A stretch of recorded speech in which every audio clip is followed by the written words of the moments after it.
Hey y'all, what's up?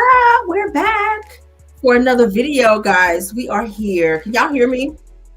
I'm trying to set the mode. Okay, I was going to see if I can like read while we have like a little background music, so it don't sound so like bland. Can you guys hear me over the music? Good.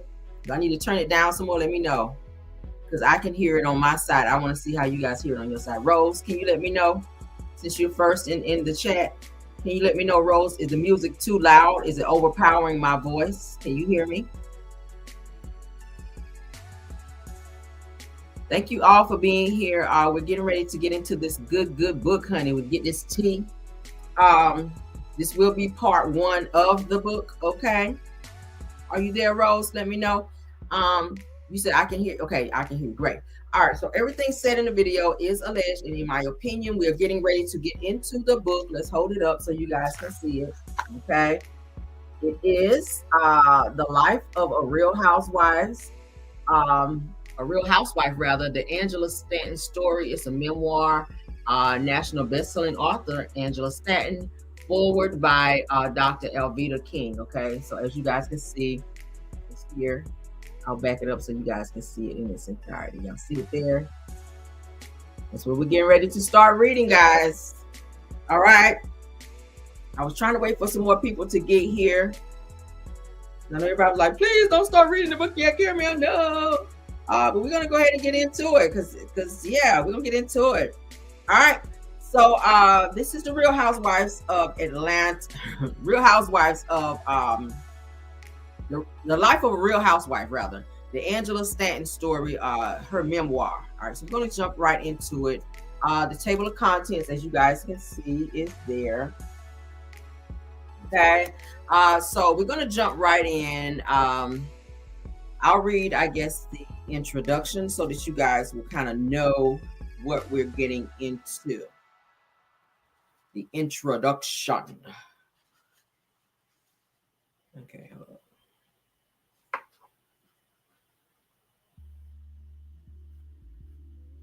Okay, so let's start right here where it says forward. Thank you all for being here. All right. So we're going to start where it says Life of a Real Housewife. We're going to start where it says forward. Now it says Life of a Real Housewife is a journey, the telling of a make or break life experiences, the kind that could either kill you or make you stronger. Someone once said, if at first you don't succeed, give the orange a bigger squeeze. Another said, if life gives you lemons, make lemonade. Well, Angela Stanton dares to squeeze hard and to sweeten the bitterness by telling the truth. A favorite scripture asks, have I become your enemy because I tell the truth? It says that some may read this book and wonder how some of the many people Angela met on her journey could even dream of getting away with the acts described herein. It says that the book may cause some to wonder, how can all this be true? Well, the truth is in the telling, and Angela Stanton does not pretend to be perfect. All right. So we're gonna jump on in. Let's get to chapter 1, honey, because I want to dive on in. This is chapter 1. All right, chapter 1, Path of Destruction. All right, can everyone hear me good? We got a little background music playing to kind of set the mood. All right. All right, so let's get into it. So she starts out with, I was born in Baltimore, Maryland, and grew up a hard head and a real hard knocker in Buffalo, New York. I wasn't afraid of anything or anybody because I was raised on the streets during the 1980s. When I was 5 years old, I was sexually abused by a monster. The perverted culprit was my mother's nephew, Anthony, who was several years older than me. It says that this horrendous incident left me in a state of desperation. In my first book, Life Beyond These Walls, I eventually wrote an in-depth perspective of this brutal attack and the cruelty perpetrated against me. I left an excerpt of my book, or my first book, in the back of this book. It says that after surviving this grisly sexual abuse episode at the tender age of 5, I gained the notoriety of being the black sheep of my family. She says that my dire circumstance pushed me over the brink of early disaster and landed me in the worst years of my childhood. It propelled me into an angry young girl who was constantly in and out of trouble. It says that at the time, I didn't know that the silent inner conflict that I bore would leave me scarred for life. I found myself always fighting for and always demanding attention from anyone. On a daily basis, my poor mother, Joanne Milling, could have bet her life that she would receive a call from a perspective or a respective rather of whatever school I was attending, and that was when I was attending school. It says that my mother would have been a millionaire if she got $20 for every call she received. Yes, the sexual abuse that I received pushed me into being a most disruptive child. I felt that classmates and children in general were always picking on me all the time. He says that I had partly to do, it had partly to do with me being physically so tall. It says that my mother was 5 feet 9 inches tall. My father, Ronnie, was 6 foot 5 inches, and my brother, Lee Matthews, was 6 foot 7 inches tall. To make matters worse, I'd had allergies and always had a runny nose. My kindergarten teacher got mad at me one day because she felt me was disrupting her class when I asked for a tissue. It says that I had sneezed and snot everywhere. She angrily grabbed me by my shirt, dragged me to the side of the classroom, and shouted, "You snot-nosed brat! Bring your own damn tissue the next time." My Lord. All of the kids started calling me snot-nosed brat. They wouldn't stop, so I always was in a fight. I mean, this was happening all the time. When I first told my mother that I was molested by my sister's son, my family chose to sweep it under the rug. This was done to maintain a strong bond of kinship, but it served only to destroy my trust and made me a fighter. I felt if my mother would no longer protect me, then who would? I had low self-esteem and suffered intolerable depression. Then on top of it all, I had grown an insatiable obsession for sex. It says that the fact that I had been through the horrible ordeal of molestation didn't help my family or me any. The heinous acts fueled my deviant behavior and made me difficult for my mother to maintain a decent job. I hated when they called her to my school because I would always get yelled at. "Angela, one day your mouth is going to write a check that your butt can't cash. Girl, you are going to find yourself in a world of trouble one day," my mother used to say. I can still hear my mother's voice replaying over and over again. Her words continue to always echo somewhere in the back of my mind. I attended 11 schools before I was finally kicked out permanently. Then I was sent to an alternative school and was expelled from there as well. Night school became my next stop, and guess what? The results were the same. I was expelled from there as well. 6 weeks later, my mother received a letter stating that I would not be allowed to attend any schools in New York State. This was disappointing to me. I felt like yesterday's garbage and nobody wanted me. But I was a naive child whose innocence had been taken away, and I had been robbed of a pain-free childhood. As a result, I would be labeled a troubled child.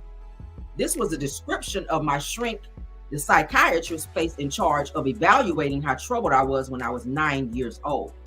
To others, I was just rude or disrespectful. There were some who say me as a deviant, belligerent, and disorderly child. Then there are some who wrote me off as being uncontrollable, nasty, mean-spirited, and possessed. I was a demon or just plain full of hate. You could call it whatever you want, but I knew that I was just always misunderstood. Deep down inside, I was mad that I wasn't important enough for my mother to stand up for me. Totally out of control, I was no stranger to counseling and detention centers. I hated listening to repetitive cycles of questioning from counselors. Their curiosities always wound up being compounded into the shape of the same questions. "Angela, what's wrong? Angela, why are you acting out? What happened to you, honey? How can I help you?" It all just sounded like blah, blah, blah to me. And I had to listen to them because I knew they didn't care. There was no bond, so I never had a connection with any of them and never felt the urge to want to open up really. All I wanted to know was, why were they in my face with this nonsense? I knew they were fake, acting as if they cared about me. What about me the most was what bothered me the most was that everyone, including the counselors, would always claim to know what was troubling me. If they knew what I was going through, then they should have been more sympathetic to my needs. They all should have been more understanding, but they didn't know how it felt to have innocence stolen at such a tender age. At 5 years old, I should have been enjoying my childhood, looking forward to happy meals at McDonald's and rushing home to watch Sesame Street. The only butterflies I should have felt in my stomach should have been from those of my excitement to see Santa Claus. Instead, I was molested. I was under the impression that parents were supposed to protect their children. They should have believed when their children say something bad happened. I didn't have that luxury. The dilemma made me wish that everyone would just get out of my face. My mother did nothing because of a family member that was the perpetrator. Then my grandmother had told her to keep the innocent hush hush and on the low. Wow. Says that my brother Lee would tell you that I was a complete jerk back then. Says that the truth was that I felt no one cared about me. The counselors could care less what happened to me, and providing therapy was just the job to them. Once that closed sign was hung on the door, I was back out on the mean streets by myself, struggling. The counselors would be in their homes in their perfect world with a perfect dinner table setting, kissing and hugging their perfect children. My poor mother, she didn't know what to do with me. I remember when I was 14 years old and she learned that her baby girl was pregnant. She was so disappointed and tried hard to help me turn my life around. My mother even put me in a pregnancy crisis center for troubled girls. I was kicked out 3 days later after I got caught trying to steal the sonogram machine. Damn. She said that this is crazy. She had a rough life, it sounds like. My God. She says that my mom refused to give up on me. She was determined that I was going to get my education. She never stopped stressing the fact that I needed to achieve more in life than being a juvenile delinquent. I was a teenage mother and a high school dropout, but my mother stayed on my side. She always wanted what was best for me, and she was serious about that. Now, in 1994, she packed up everything that she could fit in the back of her vehicle, and we headed south. We both put Buffalo, New York in our rearview mirrors. I never looked back because I knew the only things that I was leaving behind me were all the bad memories of my childhood. I wanted to distance myself from that. Honestly, I was glad that I made it out alive. After driving for hours, we finally arrived at our destination. We put our roots down in Greensboro, North Carolina. My mother wanted me to move closer to her family in Atlanta, but not too near.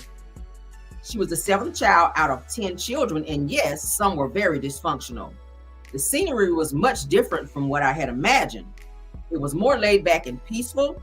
I had heard stories about the South, but there was nothing like witnessing it in person. She said that you could see the beautiful greenery. To me, this was something very foreign. I would often be stunned by the comparison to the broken concrete and abandoned buildings that I'd grown up around during my early childhood. Everything just appeared to move so darn slow.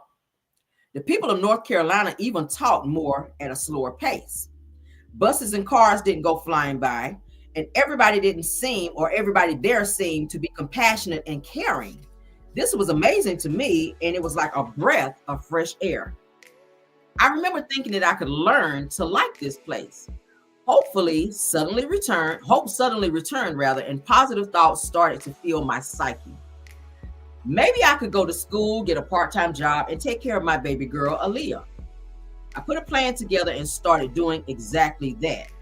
Then all hell broke loose, but I'm moving real fast here. So let's make some time and return to a couple of years in my past life in horror in Buffalo. In 1991, and my mother had met a man. She fell hard for him. He was a con artist and a scammer who went by the name of Curtis. As you already guessed by now, I hated Curtis. Curtis. From the beginning, I knew that he was not right, but hey, what do you tell a person blinded by love? By this time, my mother had graduated high school and was in upstate New York. Having received a scholarship for her athletic talents, Lee was having his dream of playing basketball at Siena College, and my mother couldn't be prouder. Her son had made it out of Buffalo, and all she had to worry about was me. Eventually, Lee played basketball for Siena College from 1988 to 1992.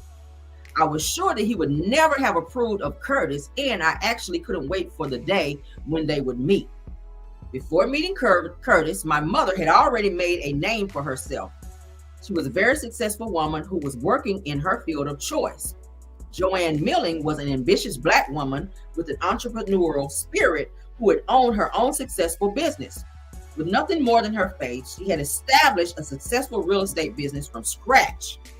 We were not by any means filthy rich, but we weren't poor. If I had only learned to follow the rules, I could have had my heart's desire, but I was rebellious and breaking rules, and that became a bad habit. I didn't feel that it was in my DNA rather, to follow or be confined by anyone else's rules. Curtis was a home builder who wanted to start his own construction company and saw my mother as an opportunity for his selfish gains.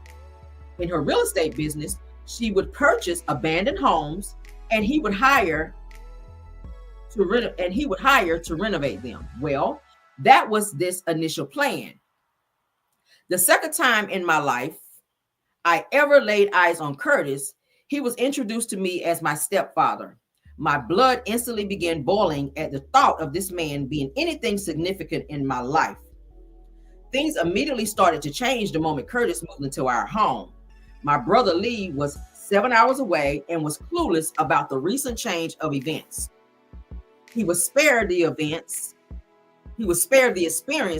of living with the homewrecker known as Curtis. My mother began asking this man for permission to speak. Said that this was a strong indication to me that something was amiss. Anyone who knew my mother could tell you how outspoken she was. Joanne Milling was also known for being a leader. She was headstrong, honest, and smart.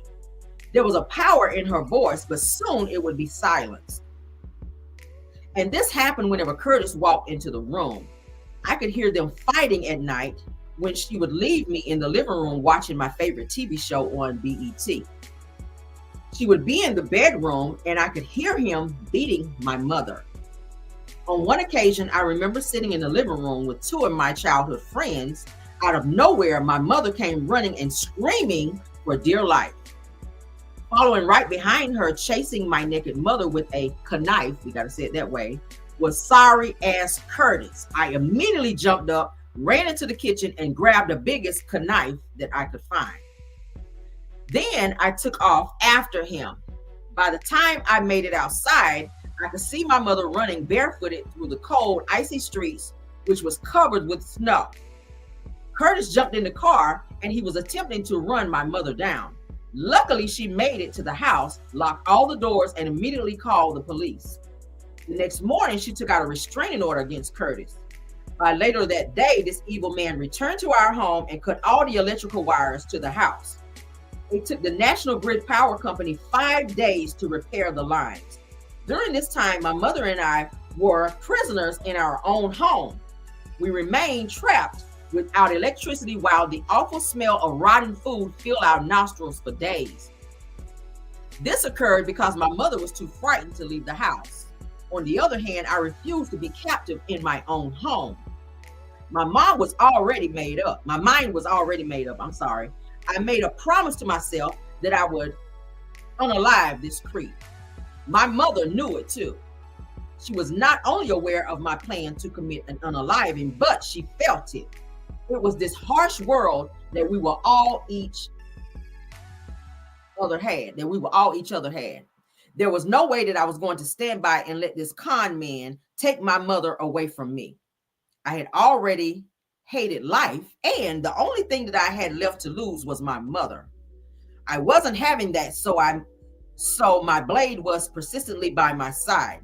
I slept with it every night. Patiently, I waited to seek my revenge exclusively on the man who beat my dear mother. To my dismay, a couple of days later, they were back together like nothing happened. I couldn't understand this development, and needless to say, I wasn't just angry, but I was very frustrated. I had reached the limit of my boiling point, unable to fathom my mother's actions. I moved out of the house. This time it was for good. I had it at this point, surviving by any means necessary. I lived on the streets of Buffalo. I hated my mother's husband and he hated me. That was absolutely no way that we were going to exist under the same roof. Where could I get off the streets? Where could I stay to get off the streets? I was a teenage girl. My options were very limited and few. I definitely was not and could not live with my natural father. His wife would not allow it. She hated my mother the most. There was no option but to extend her hatred in my direction. My mother gave me something that she couldn't, and my mother had something that she didn't. I was his only child. But why did she hate me? She did not ask those two people to have sex. Oh, wait, hold on. She said, I did not ask those two people to have sex to bring a life into this world. I resembled my mother, and to this very day, my father's wife still harbors a strong revulsion towards me every other day that I would stop by and check in on my mother. I wanted to see how she was doing and to learn what the wacko had up his sleeves. My mother was kind enough to give me a job in her office. She kept me out of trouble and she paid me very well too. My mother taught me office management and how to create files, make copies, fax papers, and read good faith estimates. She spoke to me a lot less, and I could tell that something was bothering her. I just didn't know what it was. So one day, after a quiet mother and daughter lunch, we returned to her office. A tall man with thin build, accompanied by a petite woman with red hair, who I later learned was his wife, showed up at the office. Wow. The man was loud and adamant about needing to speak with my mother right away. She directed the couple down the hall to her office and closed the door. Like any exquisitive child, I made sure that I got close enough where I could hear every single word. I overheard the ranting of the irate man. He was threatening my mother. He told her that if she did not have his money in 30 days, that he would have her arrested. Then he grabbed his wife by the hand and together they stormed out. What happens? All right, it says that my heart raced erratically. The thought of my mother going to jail was extremely terrifying to me. I heard her on the phone arguing with someone from her bank. Thousands of dollars were missing from her business escrow account.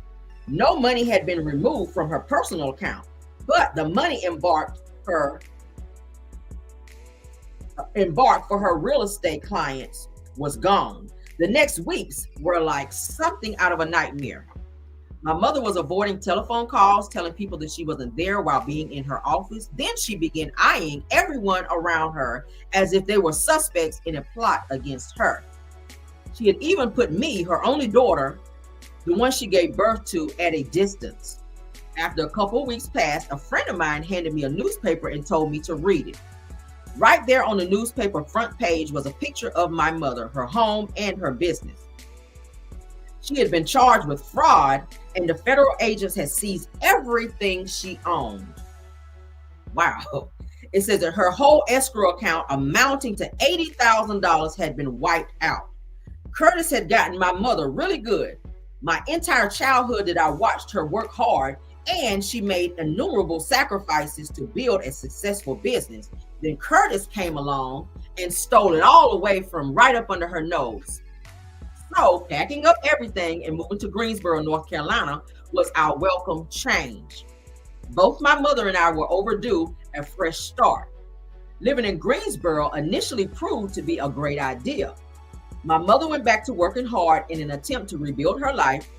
I was working part-time as a waitress and going to school in the evenings for my GED. I loved my new life. Nobody knew my mother or me in North Carolina, and nobody pointed the finger at us or gave us any suspicious looks. The people were warm and treated us with respect. We got along with them and blended in just fine. The bitterness parody of my new situation was confounding to me. There was a rebellion going on inside of my head, and it turned me into the type of person who wouldn't stand being told what to do. Working as a waitress proved to be very challenging and stressful. I detested taking orders from anyone, including my own parents. I hated manual labor.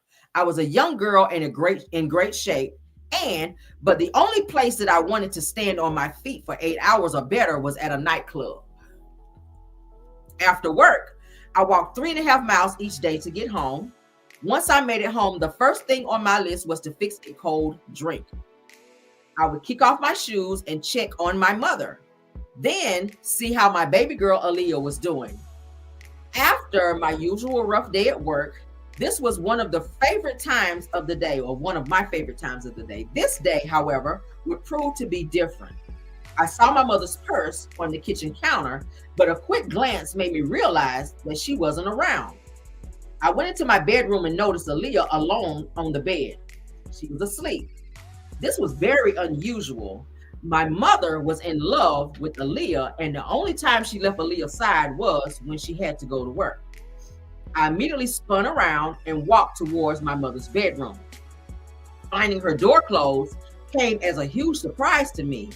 I kept turning the doorknob to no avail. Frantically, I started to knock, which amounted to me banging on the door. There was still no answer. Thinking of all the horror possibilities, my thoughts spurred my actions into a more urgent state. Fearing the worst, I began to worry at this point. I hurried back to the kitchen and grabbed a butter knife to jimmy the locked door. I popped the bolt off my mother's door and was not all prepared for what came next. Curtis, that bastard, was chilling in my mother's bed. His feet kicked up, a cigarette was dangling from the side of his mouth. He had that ugly smirk on his lips. I hated that expression on his face. The one that said, "Aha, I'm back. I run things now, bitch." Oh my God, I thought. My breath was now coming in gasps, and before I knew it, I couldn't breathe. I was searching, panting for air, and disappeared from my surroundings like a flash of light. My vision became blurry, and I felt the room spinning. Suddenly, my throat was parched, and it was getting very dizzy. Overwhelmed with confusion, my anxiety left my mind in a whirl. Questions still lingered in my baffled cranium. What the hell was Curtis doing here? I thought we had left him hundreds of miles back in the past. How did he find us? At the sight of this wicked man, I became so emotional that I found myself suddenly sprawled across my mother's bedroom floor. I collapsed as my mind couldn't take this shock. I passed out, and I ended up in the emergency room suffering from a panic attack. I remember lying on the bed at Wesley Lone Community Hospital, looking around in astonishment, wishing, hoping, and praying that it was all a dream. There were doctors standing over me, pricking me in different places on my body, attempting to resuscitate me. All I was able to think about was why my mother. All I could think about was why my mother would let him come back. This man had stolen her money and robbed her of her dreams. Not only that, but he took away the plans that she had for her children. Just when my mother and I had begun getting along really good, reestablishing our lives, the home wrecker reappeared rather. I wasn't getting into any trouble, and I had been helping her with the bills. Why she didn't see him and not me? I sat up in the hospital bed, disconnected all the machines and wires from my body. I then discharged myself. I did not know anyone in Greensboro, so it wasn't like I could just go anywhere for a couple of days. This time, I had a child to think of, and I had to make some real plans. Atlanta, Georgia, where my closest family resided. It was 4 hours away. Getting there was going to be a major problem. My mother had been crazy enough to let this man back into her life. She was foolish to believe that I would feel right being anywhere close to him. I felt that my mother was doing as she pleased with no consideration of my feelings. I had to decide for Aaliyah and me. So I put my plan into action. The first thing I did was call my natural father, Robert Stanton, who was back in Buffalo, New York. I informed him of my plans. He pleaded with me to give him temporary custody of my daughter until I could get my life together. My current situation was unstable, and I knew that to be true.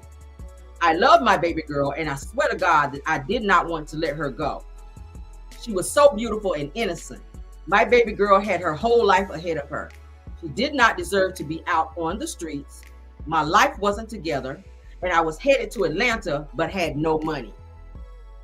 There was nowhere to live, and I had no immediate direction. The last thing I wanted was for Aaliyah to grow up to be anything like me. My father met me the next day. He was there to take Aaliyah back home to Buffalo, New York, where she would reside with him and his wife. There was so much sadness in my actions as I began putting my baby in the back of my father's car. I packed her bag and her favorite toys in the trunk of the car, and then I broke down into tears. Aaliyah was crying as well. She could care less if my situation was dire and unfit. She did not want to leave me. My baby loved me. I stood there numb, watching my father's car drive away, holding my aching stomach. I saw my firstborn was frantically kicking and trying to get out of her car seat. Then slowly the car disappeared out of my view, and I went back inside. Through teary eyes, I kept looking through the peephole of the front door. I hated my life at that point. With my daughter safely with my father, I had only myself to worry about. I packed my very few belongings and began my journey to Atlanta, Georgia. The city was only 4 hours away, and this was a relatively short trip. Little did I know the place would have brought many people, good and bad, crossing my path. My actions would have life-changing, unforeseen consequences in the development of my adult life. Now, let me tell you about my relationship with Phaedra Parks, and the truth behind her deceitful web of lies. A lawyer who was very instrumental in my life. Phaedra helped me to realize that the one thing about lawyers we all know to be true was that they were all great liars. Y'all enjoying the book so far? We're getting into chapter 2. We are now going into chapter 2 of the book. Chapter 1 was something else, child. All right, so chapter 2, the devil in disguise. Oh, Lord. All right, my cousin Kate came from Atlanta on a Greyhound. It was dark about 2 a.m. We were able to illegally borrow a neighbor's Chevy Blazer. Kate's father, my uncle AJ, was a good mechanic and had taught her everything about cars, including how to hotwire one. The passenger window was broken out, but there was a full tank of gas. Sharing driving duties between the two of us, we were able to make it to downtown Atlanta, Georgia. When we arrived in Atlanta, I got a glimpse of how poor my family in Georgia lived. That meant limited resources and handouts to anyone. It was every man for himself. There was one place for me to live. It was 306 Ormond Street. The house was located in an area of Atlanta called Summer Hill. This was home not only to me, but my entire extended maternal family. It was in the fall of 1995. I started getting reacquainted with family members and began hanging out with my cousins. I hadn't seen Scott, Kate, Nikki, and Cookie since I was 7 years old. We were all around the same age, 17 to 18 years old, give or take a few months. It was a happy homecoming. Nikki, Cookie, and I always shared a certain bond. Being victims with similar abuse by the same molester, we were all trapped in the same nightmare. Wow. Says that if they hold on, if they were asked, my cousins would probably say that I was lucky because I got away. I didn't grow up in the same home with the predator, while they, on the other hand, didn't have a choice. One of my female cousins told me that one of my aunts caught the predator greasing her up in the hallway. Damn. He had a whole jar of Vaseline and was applying a thick coat over her anus. Shit. This sick man was prepping her to be automized. Y'all know what that means. On hearing my aunt's footsteps coming down the hall, he dropped the Vaseline and ran towards her, shouting, "Look at what that nasty girl is. Look at what that nasty girl is doing." Enraged by the fact that she caught my cousin with her pants down, my aunt, without giving her so much of a chance to explain, summarily beat my cousin like the poor girl had stole the family heirloom. Maybe in the eyes of my cousin, I was lucky, but for me, I lived with the awful memories. Even though I tried desperately to bury my past, like a bad tattoo, they resurfaced and remained a part of me. I was thin-skinned and sensitive. Every time the thought came to my mind, the bad memories would bring the abuse back to life. In 1996, my mother had her fill with Curtis, and she moved to Atlanta. She was ready to move on with her life. I was sitting on my grandmother's front porch when she pulled up in her 1991 white Lincoln Continental. All of her belongings were in the trunk and in the backseat of her car. She announced that she was home for good, and for me, it turned into the happiest of homecomings.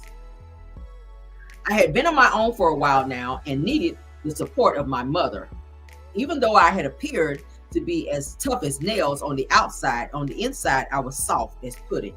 By now, I had been in Atlanta for just under a year. This was very difficult to make ends meet. It was very difficult to make ends meet. Every friend, boyfriend, and pal that I had was into something illegal. Hotlanta was the name of this place. Everybody has some type of illicit hustle scheme going on. Where I live, the motto, hustle or be hustled. My cousins and I lived for the excitement of the nightlife in Atlanta and what it had to offer. Freedom and independence were concepts to us. We didn't have to go to school and didn't have to answer to our parents. It was all about enjoying our lives. I was 19 years old when Cookie and I decided to go out. The Bankhead Bounce was one of the hottest clubs in Atlanta at the time. I would never forget that night because it would be the beginning of an exciting but dangerous journey. That night I met Drama. Cookie and I had been in the club the whole night. We watched and enjoyed his performance on stage. On the way out of the club, I caught his eye and he quickly made his way over to me. It was the beginning of our on again, off again romantic relationship. Terrence Cook went by the moniker Drama.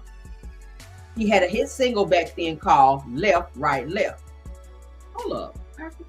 Okay, Drama was a knucklehead of a rapper and couldn't stay out of trouble. Raheem the Dream had signed him to a record deal when Drama was still an underage teen. This was where Phaedra Parks entered his music career, fighting for Drama's money. In the midst of Phaedra Parks suing Raheem the Dream for Drama's money, Drama got himself arrested for armed robbery.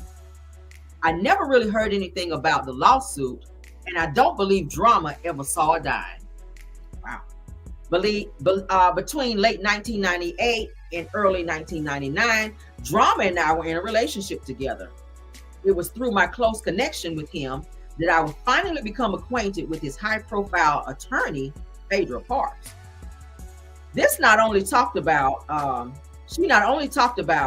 the talk, but dressed from heels to head in all the latest fashions. She walked the walk. If she wasn't driving her black Benz, then she was peeling off in her white Jaguar. Everybody in or around the city knew who Phaedra Parks was. When her designer heels walked into any room, she carried a certain light about her, which shone and lit up the entire place. Phaedra Parks was a fancy entertainment lawyer who appeared to be well accomplished. I had no idea at the time that this was all smoke and mirrors. From the most part, her act was all a part of a bigger deception. She was very impressive, driving around town in her black Mercedes Benz and turning heads wherever she went. Drama had everything going for him. He was at the height of his career, and just like the majority of rappers who allow drugs and crime to take over their lives, Drama was no different. Eventually, he was sentenced to 12 years in Clayton County, Georgia for armed robbery. I was a Drama's main chick and was always in competition with many of his groupies.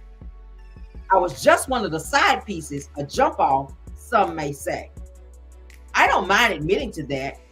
Being molested at a young age infected me with the capacity to have a relationship with men and not get emotionally attached. I was young and promiscuous. Drama was not the only man that I was dating. I wasn't concerned rather about being in a relationship with anyone at the time. After meeting Phaedra Parks, she and I hit it off from the start for some reason. I would often wonder what kind of synergy bonded us together like glue. Whatever it was a strong connection. Phaedra was like my big sister, and she helped to shape me into the person I grew up into being. She had the answers to everything. I was a girl who had been in and out of trouble my entire life. Being from a broken home, I was also silently suffering from being a victim of childhood and sexual abuse. Phaedra was the exact opposite. She had the perfect upbringing. After attending a graduation from law school, she became a successful lawyer. As a young girl, I had always dreamt of being a lawyer.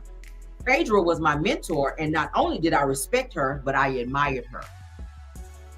She was like the princess of a fairy tale book I had read as a child. Phaedra Parks was, in essence, the first positive female role model that I had in my life besides my mother. It lifted my spirit and revived hope inside of me to have a friend who knew exactly where I wanted to be in life. Phaedra Parks had the resources to help me get there.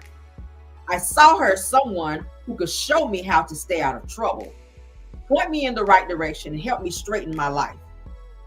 Phaedra showed me that there was much more to life than what I had seen. To be honest, Phaedra was my inspiration.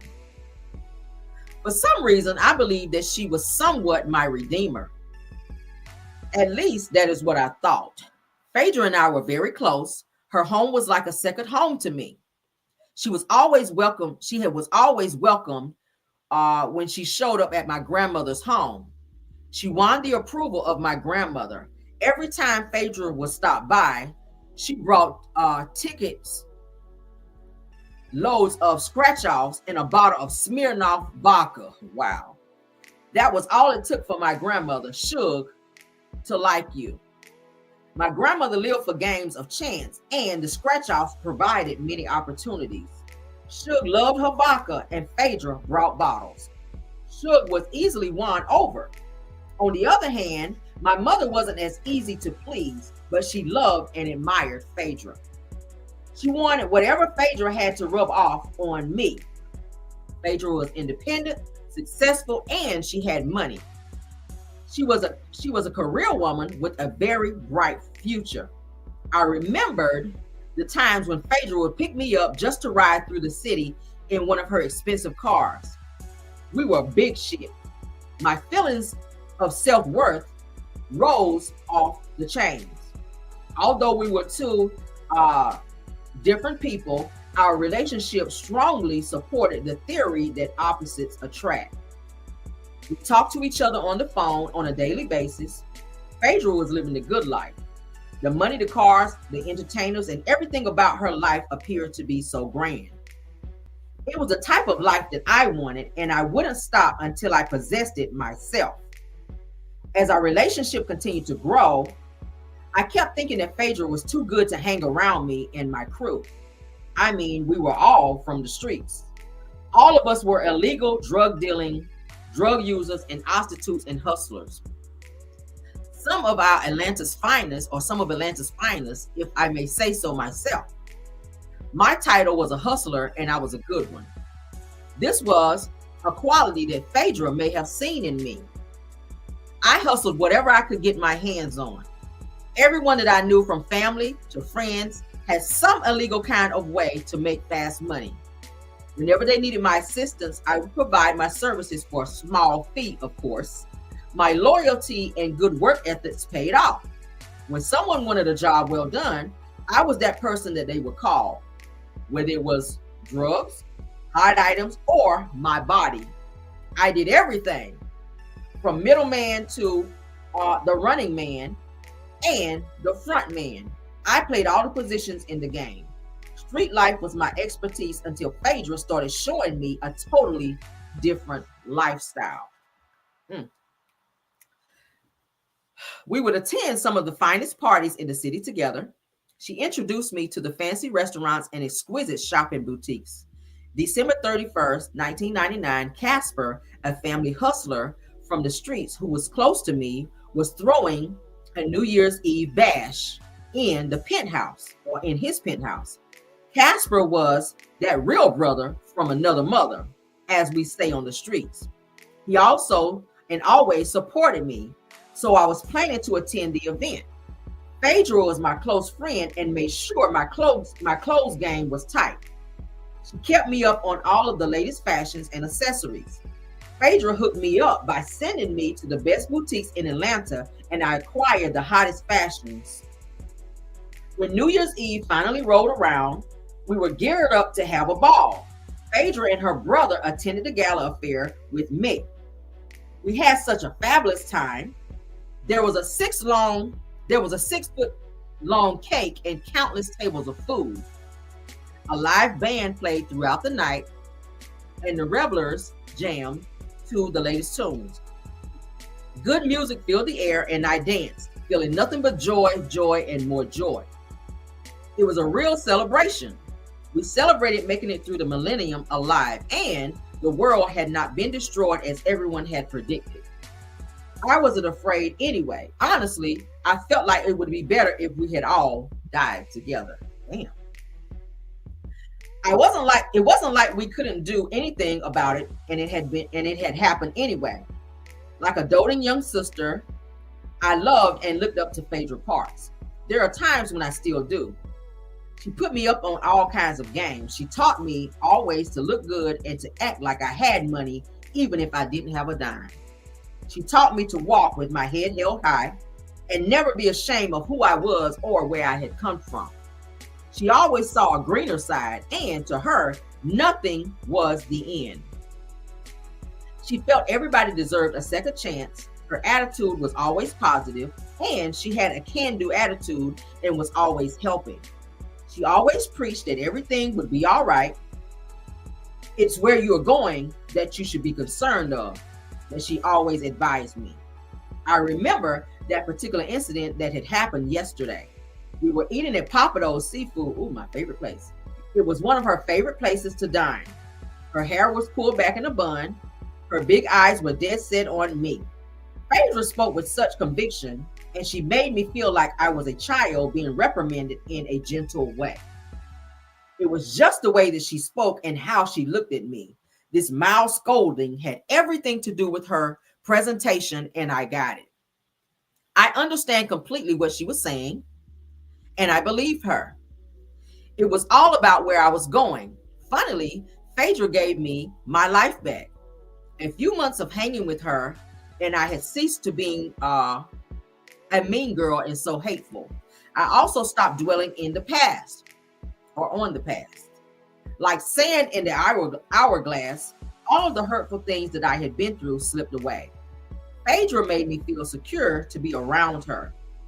I assumed that she was genuinely on my side. Meeting her gave me a chance to fix what was wrong with my life. It was an opportunity for me to grow as an individual. This was a chance to be somebody. That was all I ever wanted, was a chance. I could never forget the year that Phaedra hosted her own Halloween birthday party. She was born at the end of October, and she organized a full-scale, spare no expense costume party, Phaedra style. It was very exquisite and very tasteful. She was dressed as a cat. My cousin Cookie was a bunny rabbit, and I was French maid. Oh, I was a French maid. We had such a blast. Drama showed up with another one of his girlfriends. That bothered me. But my girls were constantly in my ear telling me to forget him, especially Phaedra. Drama was her star client at the time, and she toured with him. She knew more about him and his lifestyle than I did. Phaedra also told me that Drama was messing around with a bunch of other women. When she told me these things, she had no idea that Drama had been telling me that he had sex with her also. Shit, did y'all hear that? So while Phaedra was telling her that Drama was messing with a lot of women, she said Phaedra failed to tell her that she was also sleeping with Drama, that Phaedra was also sleeping with her man child. Damn. As soon as if there, it seemed as if they were tossing me back and forth. So I disclosed to Drama that Phaedra had been telling me to leave him alone. This piece of news caused him to be very upset. He claimed that she was just mad because he wouldn't be with her only. Thinking back, I found that their work relationship was quite unusual. It seemed very odd for an attorney to travel on tour with clients. Once I told Drama how Phaedra hated him, he swore up and down to me that he and Phaedra had sexual relationships. I even had to call Drama on a three-way call and remain silent on the line. He denied that they ever had sex.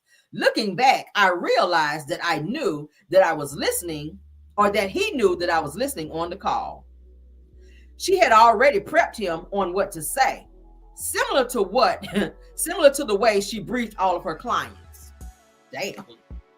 It was a common protocol for Phaedra. She had mentioned this fact previously to me.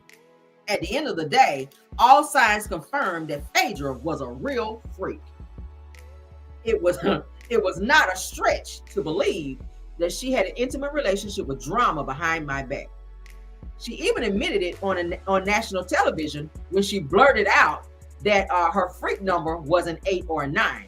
Besides that, Drama had told me the same things too, many times, on too many different occasions. Just about every conversation Phaedra and I had would result in her talking about sex. She would often elaborate on her performance of some sexual activity. Phaedra threw herself at any man that she felt that she could benefit from, and that was just about any entertainer or athlete who showed her interest. She even threw herself at my brother a couple of times. Lee politely passed on her invites.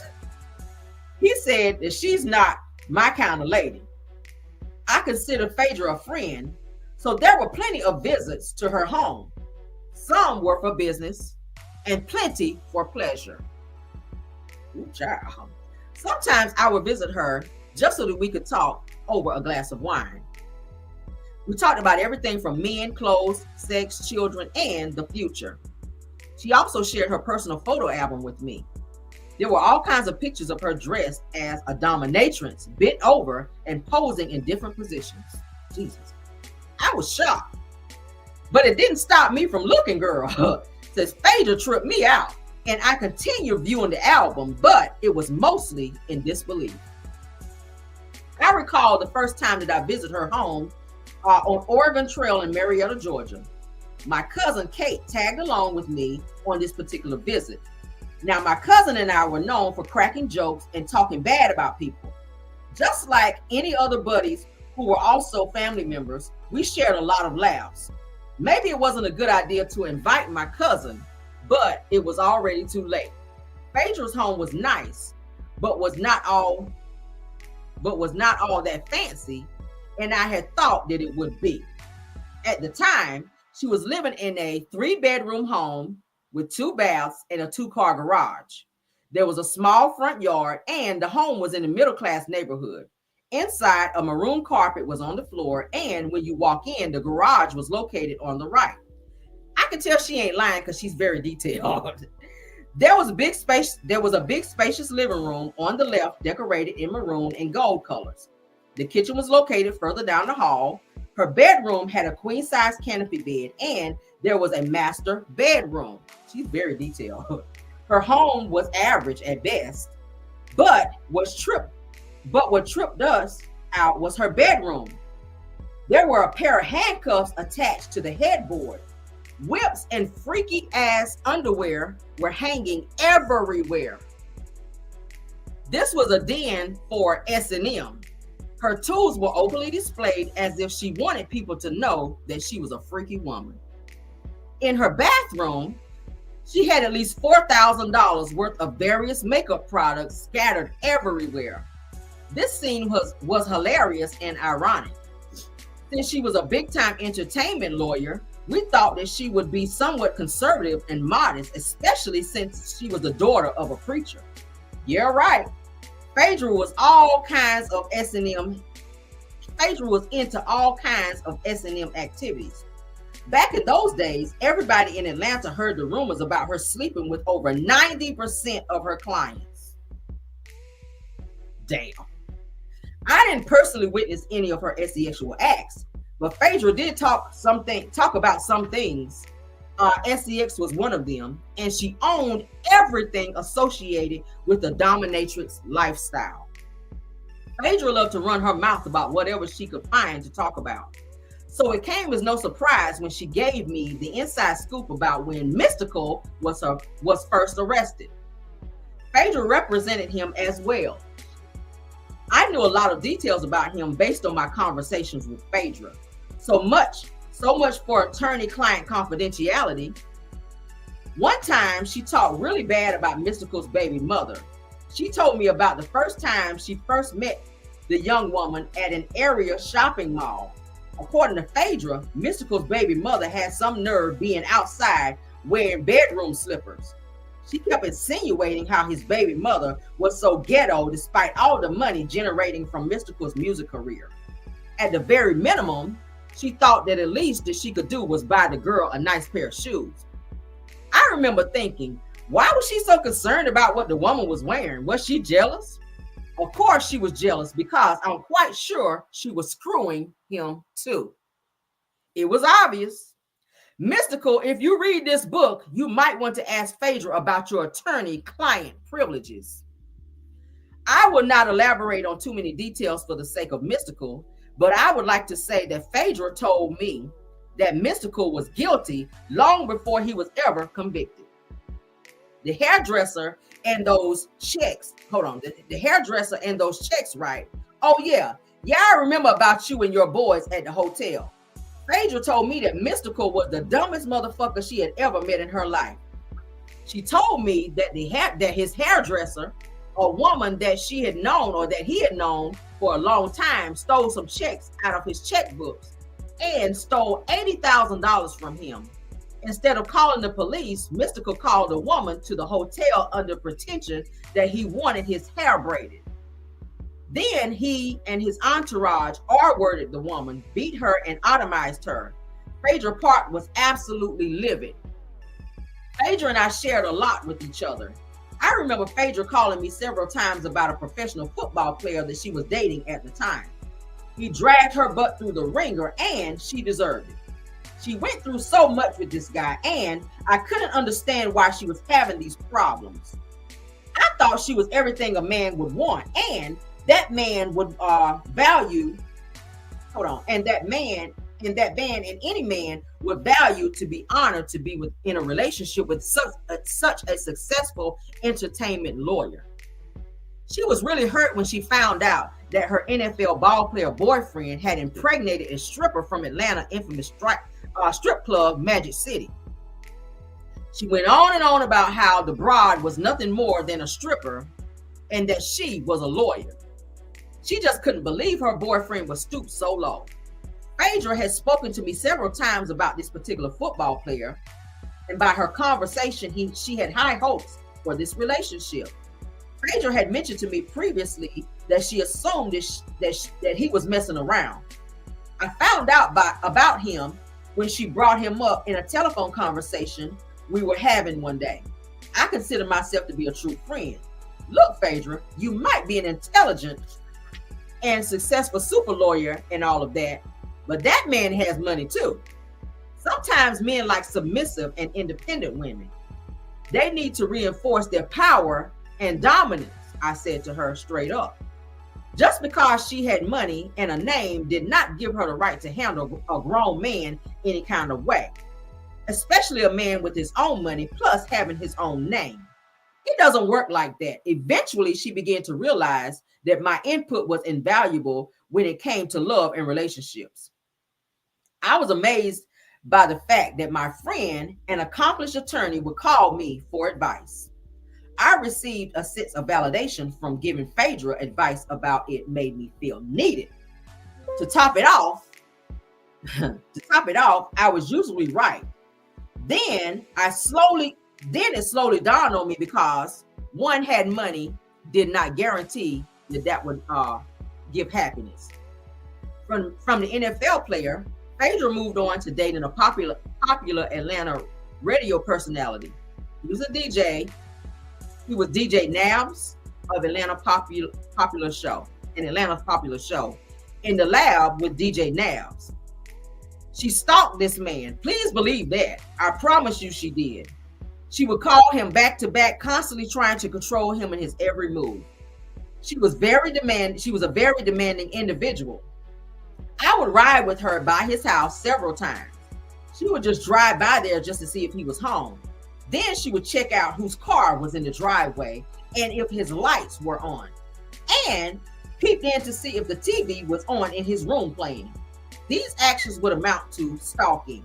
One night, it had been during the summer of 2000, around that time. I know it was warm outside. Phaedra and I rode around to his house. She had been calling him several times throughout the day and throughout the evening. He hadn't responded or returned any of her calls. It was so obvious that he was avoiding her, so we drove over by his house, only to find his car in the driveway. She immediately jumped out of the car and started peeping through his car window. I felt like a fool, acting like a damn private investigator along with her, but this was my friend and I was down. Phaedra had good instincts because she was Phaedra Parks, a smart one. The big-time lawyer noticed an umbrella in the back seat of his car. Of course, it was just an old umbrella. She later pointed out that it was decorative with fancy carvings on the handle. No doubt belonging to a woman. I sat in the car and laughed like hell as she repeatedly kicked and banged on DJ Nab's door. He refused to answer the door. It was at that moment when the realization hit me. Just because you're an attorney does not mean that everybody will kiss your ass. This was truly funny to me because I knew that there had to be something else that we could be doing. Besides, she didn't even like DJ Nabs. It was no secret that her relationship with him was for the benefit of her clients, which would in turn lead to a profit of or for her business. DJ Nabs would be sure to keep her clients' songs in constant rotation, and that was cool, but right now she was just doing too much. Let's go get some money, Faye, I suggested with a smile written on my face. You tripping, girl, and you tripping hard. It ain't that serious, boo. She moved on, albeit with questionable choices. Even with all the various male conquests Phaedra had, I could not for the life of me understand where or how Apollo fit in her plans. Apollo was soon to become Phaedra's husband. But what was important here was that he was soon to be my future partner in crime. Shit. Y'all enjoying? Y'all enjoying so far? This shit is correct. Y'all, we only in chapter 3. This is chapter 3. We get into chapter 3, okay? Chapter 3, girl. Let's get into it. Woo. Now we done heard Apollo mentioned, so that means it's about to get juicy. All right. I'm gonna try to get to chapter 4 before we stop. Okay. We ain't gonna read the whole book tonight. because I know it's juicy. We're going to break it up into parts. All right. Woo, child. Let's go. All right. Part 3. Our criminal activities began blossoming in 2000. It had been over a year of us filling each other out. Phaedra was now comfortable enough to bring me into her illegal activities. She had gathered a lot of information about me, where I live, where my mother and grandmother lived. She was familiar with all of my hangout spots. I never perceived this as threatening because I was getting to know her better as well. I knew where she lived, where she worked, and most of all, if not all, the people moving in her circle. At first glance, Phaedra seemed completely concerned about my well-being. In retrospect, I can see how she brainwashed me. She told me that she wanted me to be her business partner because she liked the way I carried myself. Plus, the fact that I could hold an intelligent conversation would be a key in the success of Phaedra Park's empire. She would tell me that I was the only person capable of handling things in her absence. This business partnership was perfect. I was a hustler. I needed the money. I had 3 children, and all 3 were fatherless. It seemed as if all my children were the result of a girl who was lost. I was trapped looking for love in all the wrong places. Aaliyah, my first child, was born in 1992. I was 15 years old. Her father was 16 years of age. He signed all of his rights over to me. We were just two kids having sex and had no idea what being parents meant. Kwan was born in 1996. When I was 19 years old, his father, a drug dealer, lived in and out of prison for most of his life. It was a quick romance, and I thought it was real love, but turned out to be just lust. Tay was born in 1998. I was 21 years old. His father wanted to have unprotected sex, but didn't want the child. I refused to have an AB. He refused to be a part of the child's life. I was utterly confused and thought that if I had sex with a man, that he would somehow care or love me in return. Being molested at 5 years old caused untold devastation. It took 27 years for me to fully comprehend the difference between sex, lust, and love. At a particular moment in time, all I wanted to know was what I had to do to get put on. I asked, how do I benefit from our partnership, and how quickly can it get started, or can I get started? Phaedra loved my go-get-'em attitude. Everybody did. I was eager to get on board because I was struggling with financial hardship. There were limited options, and I wanted my children to have the best of everything. I was a hustler, and I didn't ask for handouts because I despised rejection. So no, I wasn't going to beg their fathers to be a part of their children's lives. I wanted to hunt them down. I wasn't going to hunt them down and fight them in court for $25 to $100 a week given in child support cases. That money wasn't nothing. I would take care of them myself. You know the saying, mama's baby, daddy's maybe? It seemed like the perfect setup. I couldn't see how I would lose. I'd been making thousands of dollars working for my friend. She was one of the area's best attorneys who knew and was the law. She was one of the best area's attorneys who knew and was the law as far as I was concerned. It was a no-brainer, the perfect opportunity. I was anxious to show and prove what an asset I could be to the team. In return, I would get my just rewards, of course. Phaedra made a promise to me that I would make thousands of dollars. She told me that my kids would have a better life and that I would never have to look back. The only thing I had to do was follow directions and keep my mouth shut if ever I was questioned by the authorities. She knew about my past and my troubled childhood. She was aware that I was not afraid of anything. She also knew that I had been to jail before. I knew what time it was and was conscious of the inner workings of the system.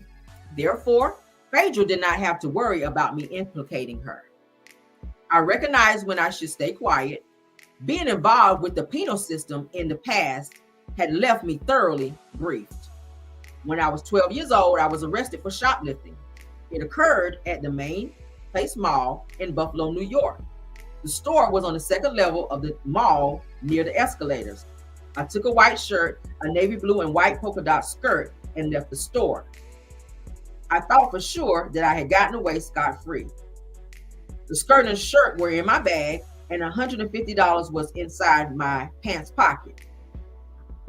Then I rolled the escalator down, and I noticed a security guard at the bottom of the escalator. He was eagerly waiting, looking up at me. I turned around to run back up, and I spotted his partner.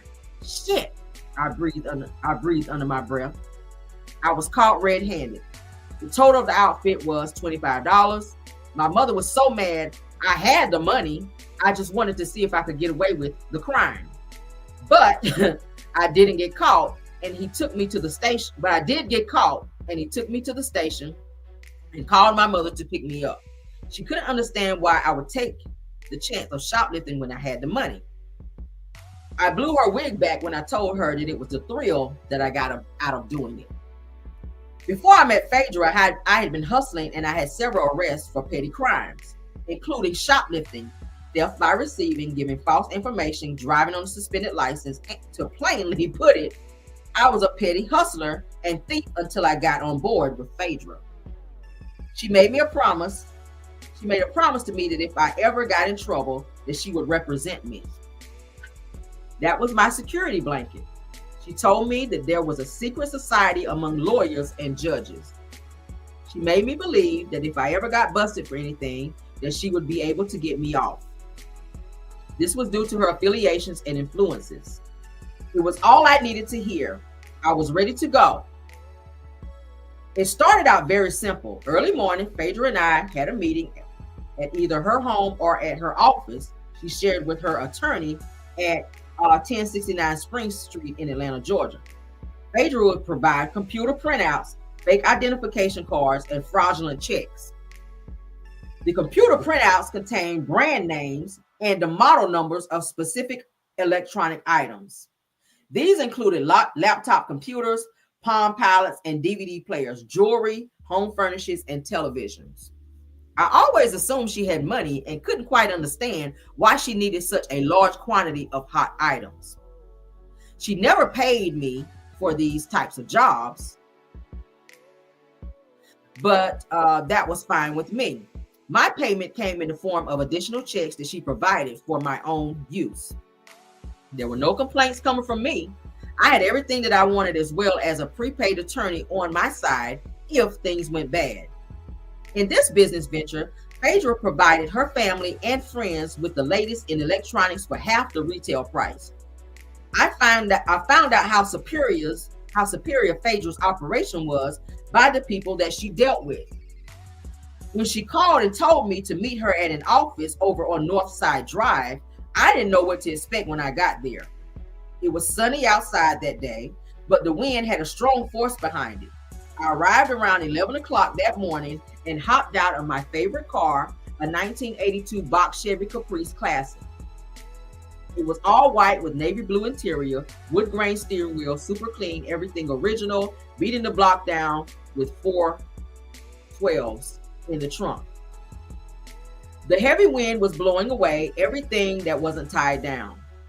I was a 6 foot tall, good looking young woman, and the wind was kicking so hard I had to use my hand to hold my weave tracks in place. Damn. Phaedra waited on the other side of the parking lot, holding the door open for me. The wind threatened to close the door and blow Phaedra's petite, almost 5'7" frame back. The inside of the building looked more like a warehouse than an office. The place was just a big empty space with 1 desk, 3 chairs, and dust. Phaedra introduced me to Dane, a nickname I was given on the streets because of my height. It was short for Great Dane. I was introduced to the man sitting behind the desk. He was Alex. His face already looked familiar, but when she said his name, it brought 2 and 2 together. Alex was the man. Alex Gideon was the owner of Atlanta's hottest night spot at the time, Club 112. You didn't have to be from Atlanta to know about Alex or Club 112.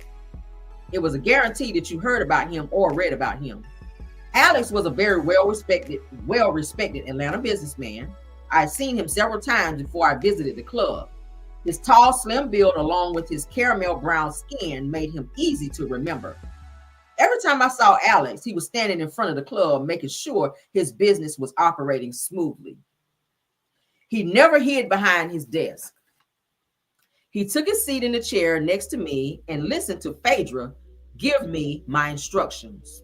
My job for that day was to procure several Dell laptop computers. She had given me the time frame. The merchandise was needed by 8 that evening. I already knew that this would be a difficult task to accomplish. I could have easily gone to one store and purchased all 7 of the computers, but that would have made things too hot. I didn't like drawing attention to preferred to remain all the way under the radar. Blend in and bond out was my motto. By 9:30 that evening, and 5 stores later, I had the order filled. Then I was on my way to see Phaedra to let her know that the mission was completed.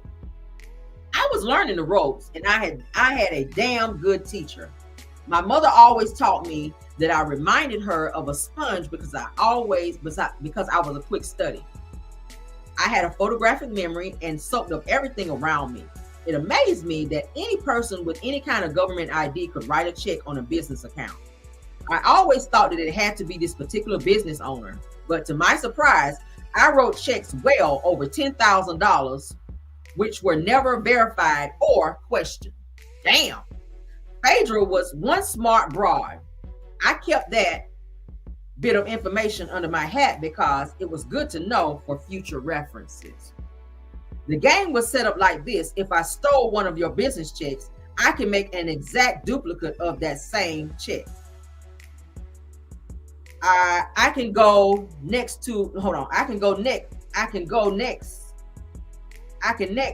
go on a shopping spree.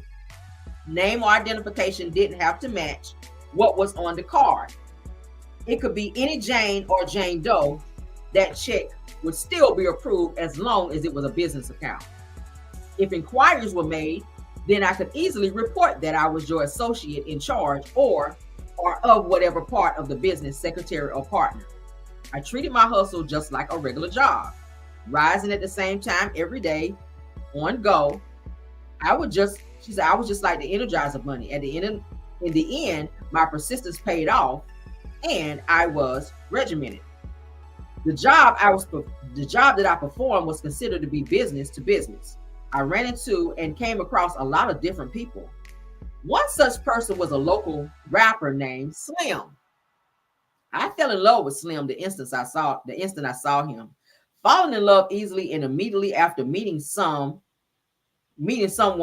was a weakness. I developed a weakness that I developed after meeting someone. Hold on, guys. I'm sorry. Falling in love easily, immediately after meeting someone was a weakness I developed after being molested. It didn't take too much for me. I had developed real love and needed to be loved. Of course, I thought that Slim and I would be together forever. Everybody thought this way at the beginning of a relationship, and I was no exception. Slim was handsome. He was built just like the way I like my men, tall, dark, and handsome. His skin was milk chocolate, and his body was a work of art. He had tattoos all in the right places. Also, he was a hustler by nature. But it was his ambition and drive that had me going. Ever since I can remember, I'd been attracted to bad boys. Maybe because I was a bad girl, but I was ride or die without question. Slim was feeling me just as much as I was feeling him. From there, our romance continued to bloom. January 2001, I became very ill, throwing up, and the smell of certain type of foods made me sick. I could barely stay awake and was always exhausted. Phaedra wanted me to pull a couple of stunts for her. The duties entailed going out and writing some checks for electronic items. We had orders placed by her family, friends, and or associates to fill. I could hardly get out of bed and couldn't perform like I usually do.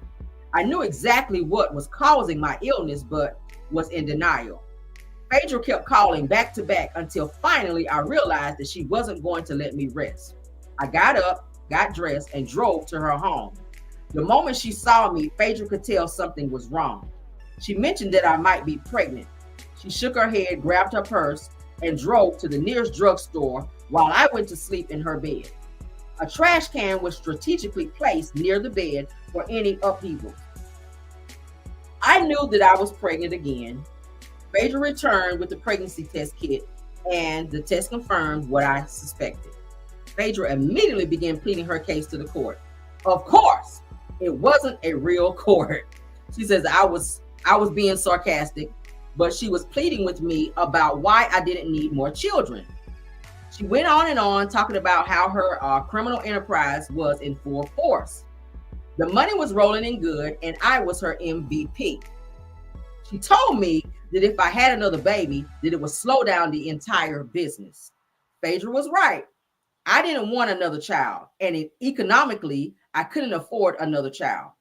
Phaedra made a telephone call, and after speaking for about 10 minutes, she hung up. I wondered what Phaedra had written down on the notepad. Then I found out that the person that she had spoken to had given some potion for me to drink. Good God, child. The concoction would cause me to have a miscarriage. Phaedra and I had headed to the grocery store where she purchased some large red root. I had no idea what that shit was. Honestly, I didn't, but I trusted Phaedra. We immediately returned to Phaedra's home, and she boiled it along with some other ingredients. I drank the brew, then waited for a reaction. We waited longer. Still nothing happened. Damn, I began thinking. Even though the concoction didn't work, Phaedra had convinced me that ABs was my only real option. When I told my baby's father about my plan to unalive the baby, he got on his hands and knees. Slim begged me to spare his child's life. Then he called my mother to put her all in my business. By this time, my mother was a preacher. God had finally delivered her from low-down Curtis, child. She hadn't seen him in years, and she was doing well, living with me in Atlanta. There was absolutely no way she was going to stand by and let me AB her grandchild. I was stuck being pregnant and raising another child in addition to the 3 children I already had. My family situation required steady financial gains. Making money quickly became the driving force behind my participation in all the corruption. March 2011, Phaedra introduced me to her current husband, Apollo Nida. He was a clean-cut and very well-spoken man, about 6 feet, 2 inches tall, intelligent and very handsome. Apollo put light-skinned dudes back on the map. He reminded me of a smooth criminal. For some reason, he came across as honest and sincere. Phaedra told Apollo that I was one of her closest friends and her best worker. She explained that I had a proven track record and it was time for my promotion. This was the moment that I had been waiting for, and we met for hours that day. Finally, I was going to make the real money she had promised me. No more running around to Best Buy, Staples, Office Depot, or Walmart. I was tired of writing checks. Thus far, I had conducted our scams in every major department store in Atlanta. Therefore, for me to continue to pull stunts involving writing bogus business checks to fill her daily orders, I would have to extend the boundaries of the operation. That would involve driving to the nearby cities and towns. I had hit the jackpot. I was pregnant. Simple trips seemed to take all day and were becoming more tiresome. Phaedra called to inform me that she had something different for me to do. It was a good thing because I had told her on many occasions that I hated repetitive cycles. I needed something different. By the way, Phaedra was acting. I could tell that this gig was going to be a big one. I was ready for those thousands of dollars that she promised that I would make. Other than the one time that I got caught and was charged with forgery, everything Phaedra had told me to do seemed to have a smooth ending. Even the one snafu or offense, I really couldn't blame Phaedra for that. She provided me with the checks, but I got banged up for personal purchases. She had nothing to do with that. I was out on bond awaiting trial. Phaedra assured me that I was going to get a slap on the wrist. So again, I put my trust in her and we kept rolling along. Damn. I am shocked. On July of 2001, Phaedra and Apollo drove me to Hartsfield International Airport. The previous day, I had given Phaedra a passport picture of myself that she instructed me to purchase from CVS Pharmacy. I was told to go inside the airport and purchase a round-trip ticket from Atlanta to Washington, D.C. From the jump, I could tell that this particular operation would consist some very slick, cunning, and well-connected shit. I did exactly as told, and they waited for me outside the airport. My flight was due to leave the next morning. Everything was going according to plan. I left early that morning with a returning flight later that day. I was given a folder filled with fake documents. I had in hand bank statements, a utility bill, and a social security card with a fraudulent Georgia driver's license. The name associated with the particular operation that was one of Tara Evans. The picture on the license was the same passport picture I had taken at the CVS Pharmacy 2 days earlier. Damn, I thought, the thrill of living life on the edge, playing with fire, and not getting burned gave me an adrenaline rush. They seemed to know their way around everything. I felt invincible. My assignment involved flying to DC and catching a cab from the airport to Baltimore, Maryland. Then I was supposed to go to the Department of Motor Vehicles, submit my document, and obtain my state of Maryland's driver's license. I will never, ever, ever forget that ride on the airplane that day. I was 6 months pregnant, overweight, and fighting with the father of my unborn child. To make matters worse, I did not know if I was going to make it back home. I just knew I was doing what I wanted to do or what I had to do. There was a change of plans when I arrived in DC. What Phaedra and Apollo didn't know was that I had family there. I grew up in Buffalo, but I was born in Maryland. My mother had moved to Buffalo when I was 6 weeks old. DC was familiar territory. It just so happened that my uncle Ernie was in the hospital. Junior, my cousin, picked me up from the airport. We drove straight to Walter Reed Memorial Hospital, where my uncle was on his deathbed. Ernest Lee served our country from 1961 to 1997. He fought in the Vietnam War and was also in Baghdad. He was now retired and had been a lieutenant colonel in the Air Force. Ernest Lee was my father's only brother, a family man and veteran. My uncle was in the hospital dying of brain cancer. Various family members told me that it would be a complete waste of my time for me to even visit him. They claimed that he wouldn't even recognize me, but I had to make this visit to see for myself anyway. It was very painful for me even to imagine my uncle in that state, but I still wanted to see him. He had always been good to me and never showed me anything besides love. For that, I loved him. My uncle never treated me indifferently, and I was sure that he had heard all the bad stories about me.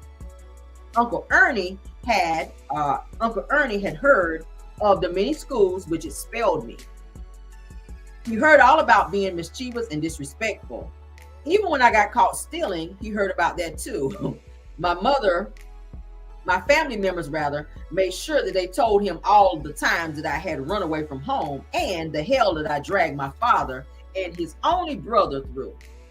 All of those endless nights that my father had spent searching for me, and my uncle Ernie had heard it all, but never once raised his voice to me. He never spoke anything foul about my life and was always encouraging me no matter what kind of hell I put my parents through. He was never judgmental, and Ernie gave me his unconditional love. That was why the first thing I did when I landed in DC was to visit my uncle, Ernie. It was with my first trepidation. It was with first, hold on. It was with some trepidation that my weak legs dragged me through the doors of the hospital. I quickly found his ward and was soon standing next to his hospital bed looking down at him. I glanced at the medical machinery around him, then reached out and touched my Uncle Ernie's hand. I leaned closer to him. Uncle Ernie, it's me, Angela, your niece, I whispered in his ear. He knew exactly who I was, instantly squeezing my hand. Uncle Ernie refused to let it go. Tears began falling from his eyes. Deep feelings from him welling up inside me, threatened to explode. I knew I was on the verge of an emotional shipwreck, so I tried to pull my hand away. Uncle Ernie had a firm grip. I was getting emotionally out of control, for one.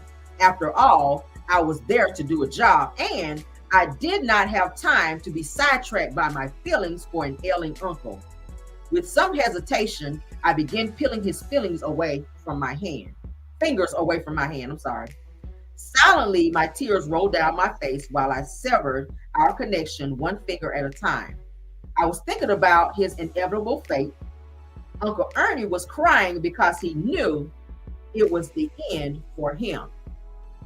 I had to seize control of my feelings. I broke free and turned away.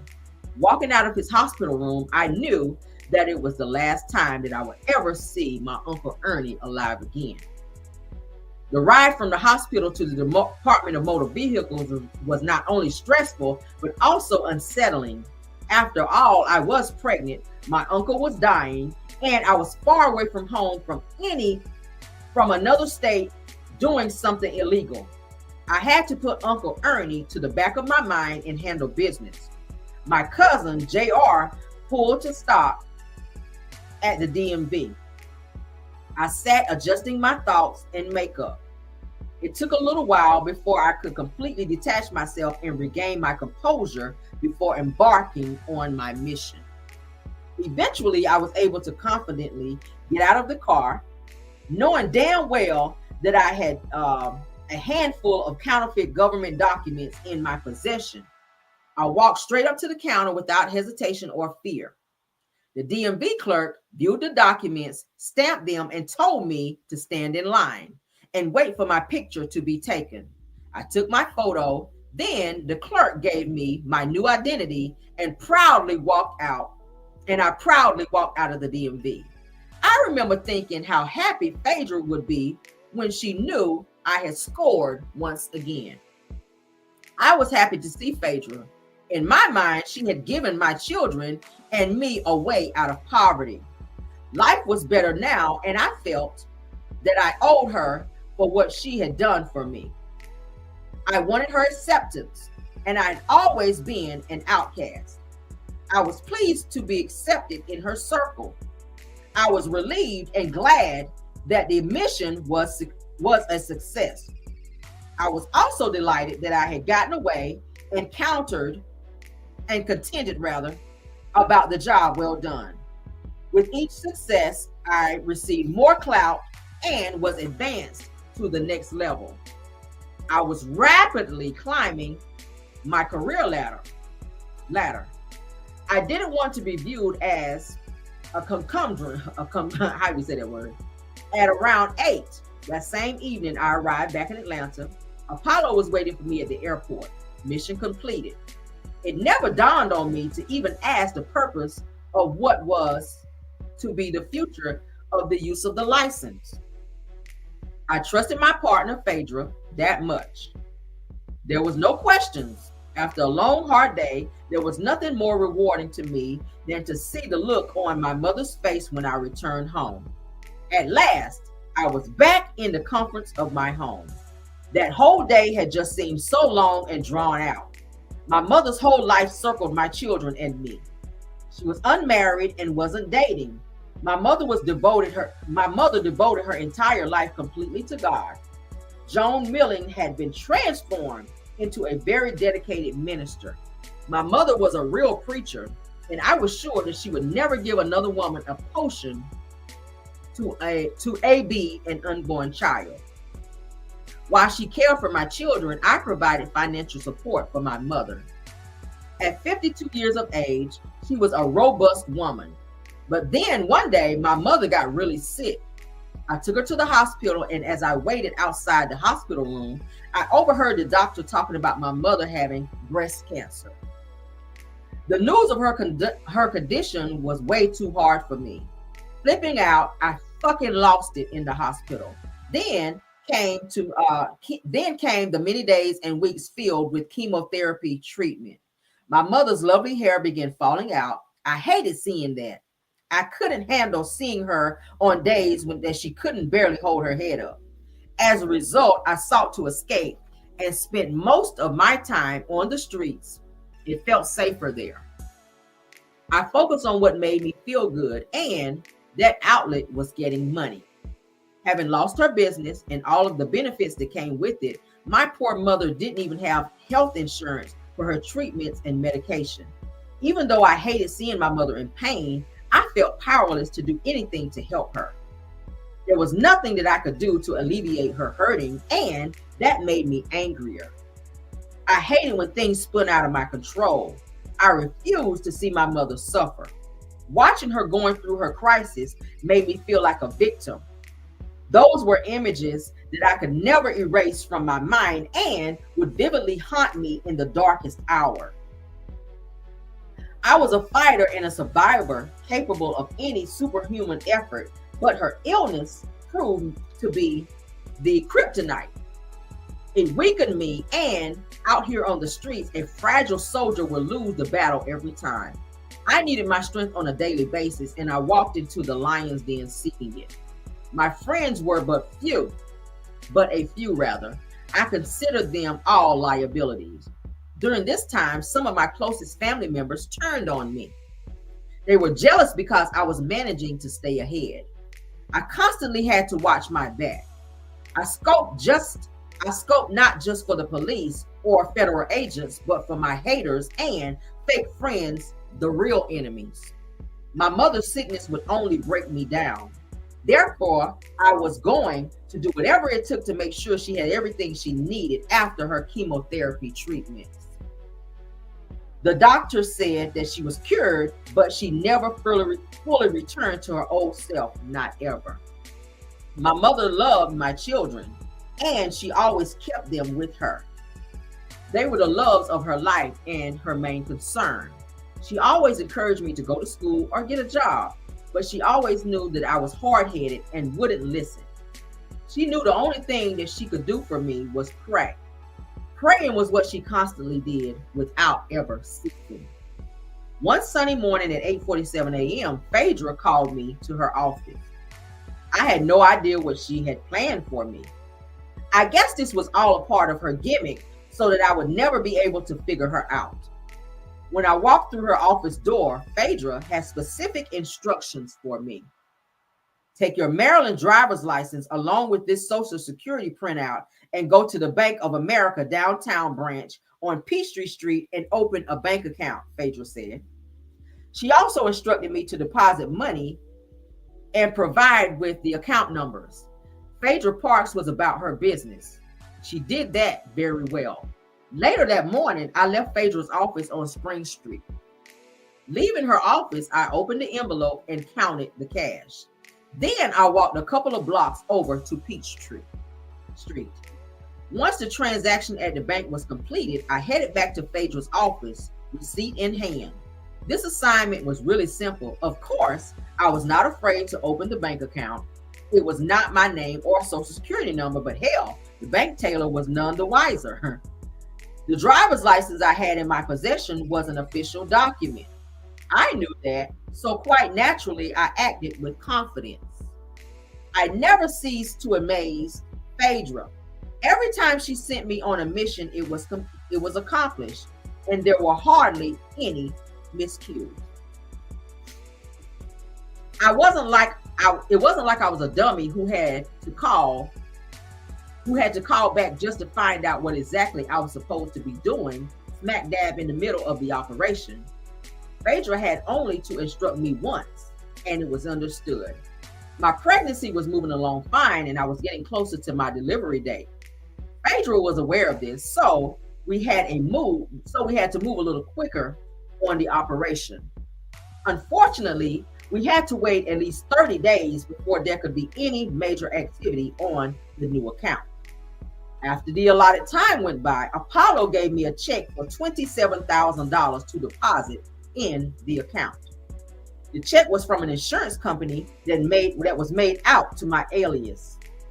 I deposited the check, and Apollo told me that we had to wait for 5 to 7 days for the check to clear. I was cool with that, but those 5 days were the longest days ever. I was tired of window shopping. I was ready to go to the malls and buy everything that I deserved. The day that Phaedra called my phone and told me that the check was cleared was like sweet music to my ears. It seemed that I had waited for her to call all my life. I knew how to handle my business straight up. I put on a navy blue business suit and broke out my sophisticated wig. Then I met her at her office within 45 minutes.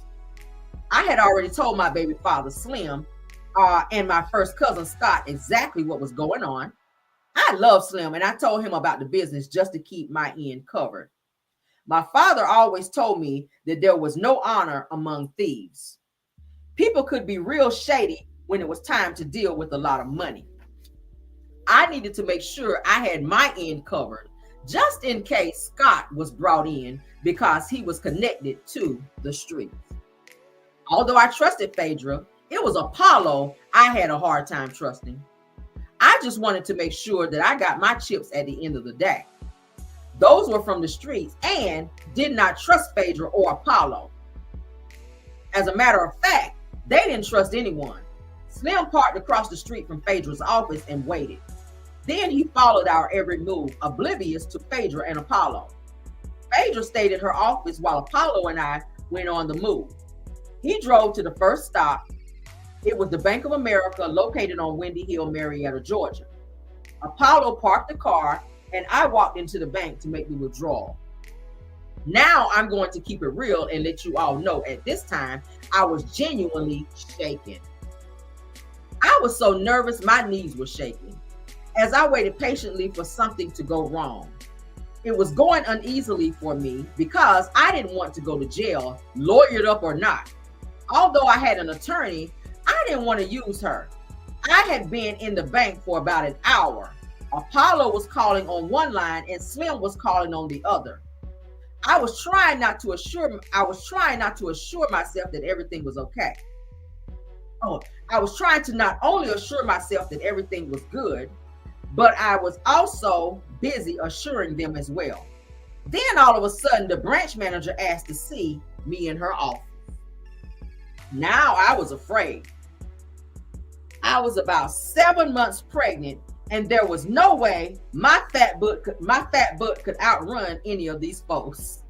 I was also shitting bricks, thinking about what I was going to do next.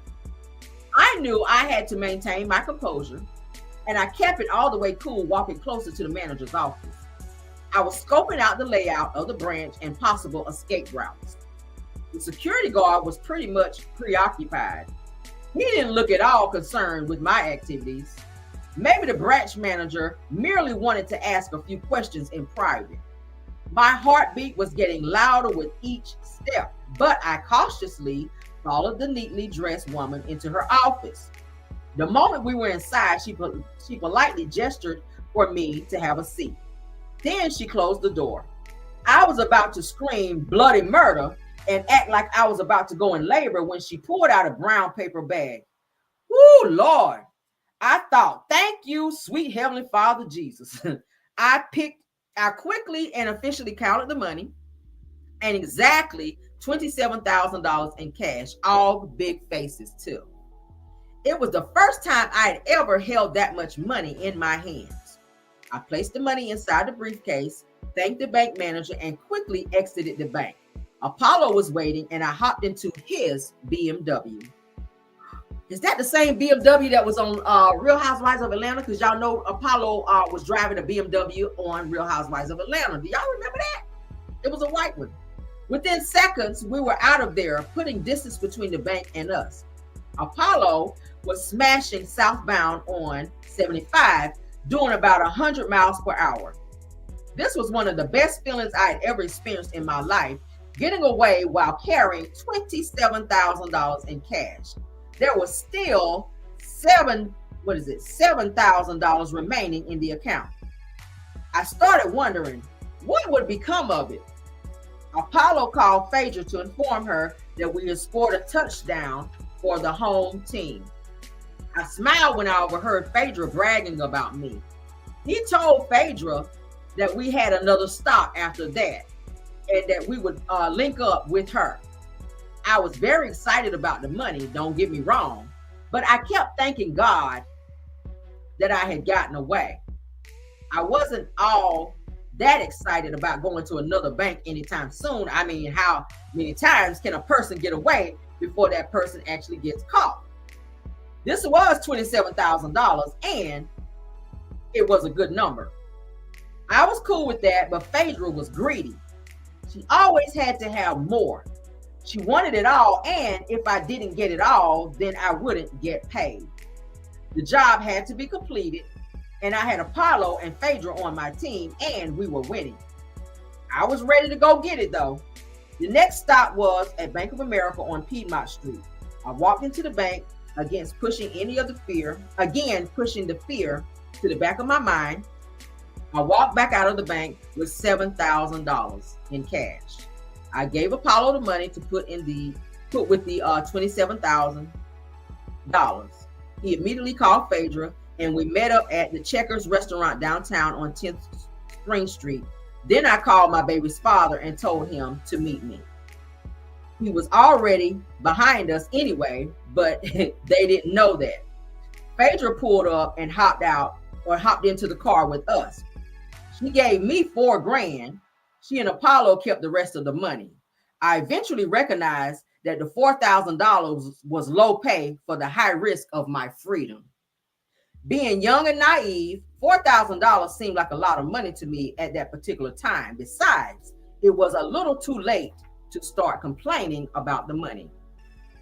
I had agreed to the payment for my services beforehand. We were at the office one day having one of our girl talks when I brought up Apollo's name. Phaedra seldom talked to me about Apollo. At that time, it was not her love interest. He was not her love interest. And she told me often that he was nothing more than a worker and a plaything to her. When Phaedra told me that Apollo never satisfied her sexually, I knew then that their relationship was nothing more than a game for her. I didn't ask. She just decided one day to blurt out that Apollo had only one testicle. What the hell, Phaedra girl? You crazy as hell, I laughed at that one time.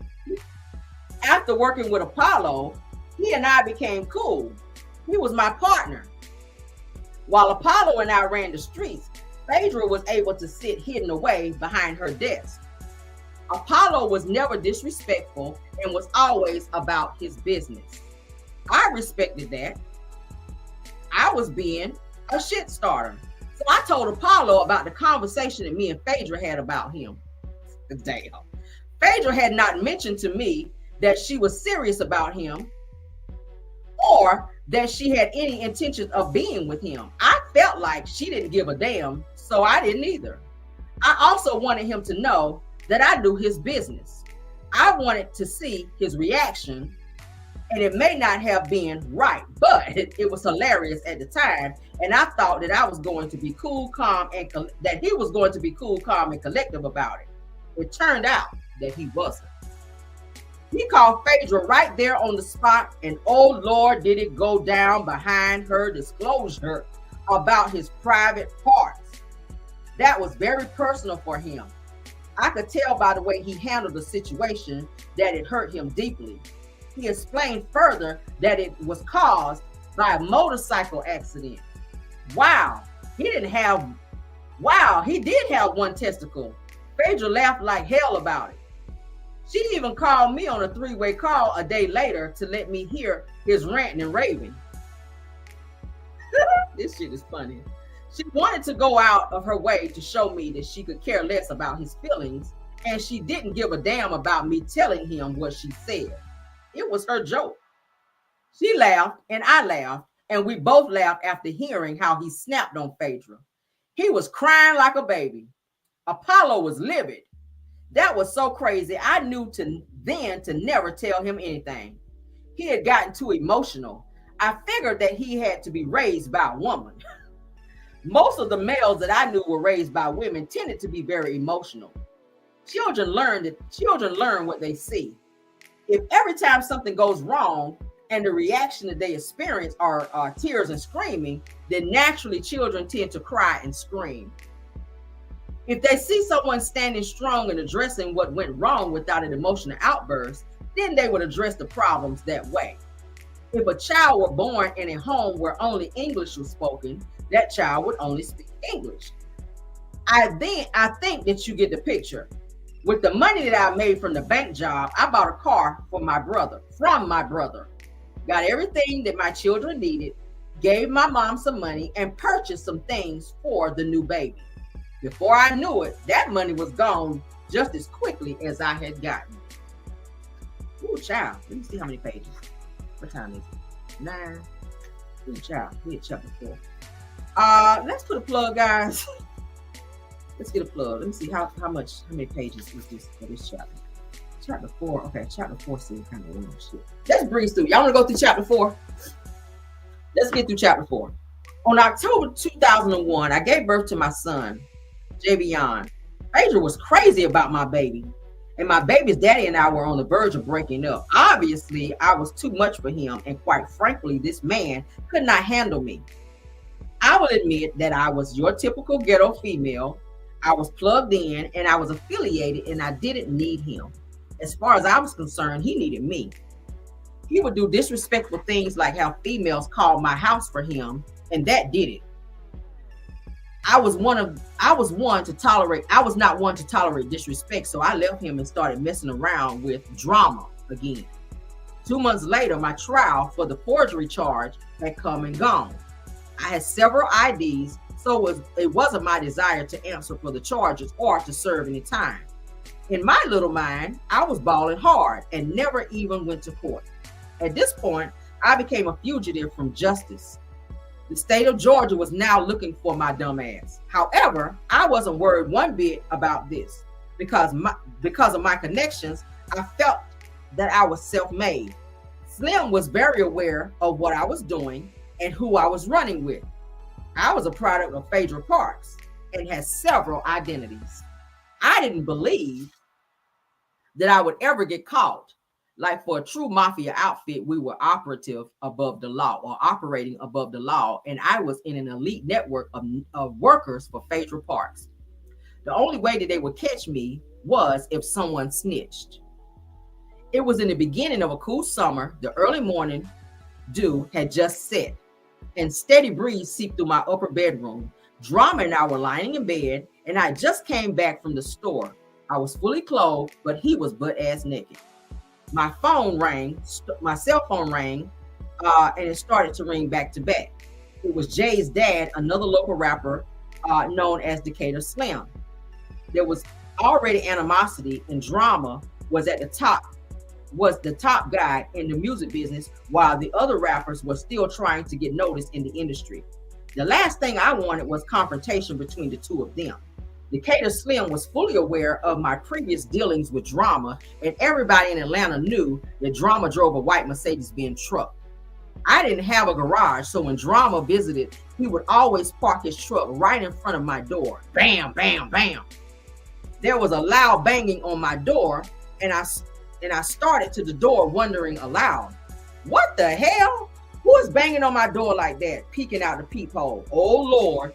It was my baby daddy. Damn. Okay, I think to myself. Then quickly I tried to surmise the situation. I couldn't call the police because I was hot as a firecracker. I I could just ignore the banging on my door. I knew damn well that I had told this man that we were over. Why in the world would he be at my door acting like a damn fool? By this time, drama was all in my ear asking me what was going on. So I told him everything was good. Slim would leave in a minute and the banging would cease. Drama was already agitated and was now screaming in my ear. Do you know who I am? What do you have me in this predicament for? Yeah, all right. I'm trying to get through this, y'all. All right. A minute later, my baby daddy was coming up the stairs. This man climbed straight through my kitchen window. All I could think was, I'll just be damned. There wasn't enough time to hide, and I knew that I wasn't going to have to fight. I knew that I was going to have to fight this crazy man. He saw drama lying in my bed and went berserk. Please do not get it twisted. I wasn't some small, petite, frail type. I wore a size 12 shoe and I was 6 feet tall, looking damn good too, okay? So please don't get me wrong. I grew up with an older brother and a bunch of boy cousins, and fear was something that never gripped me.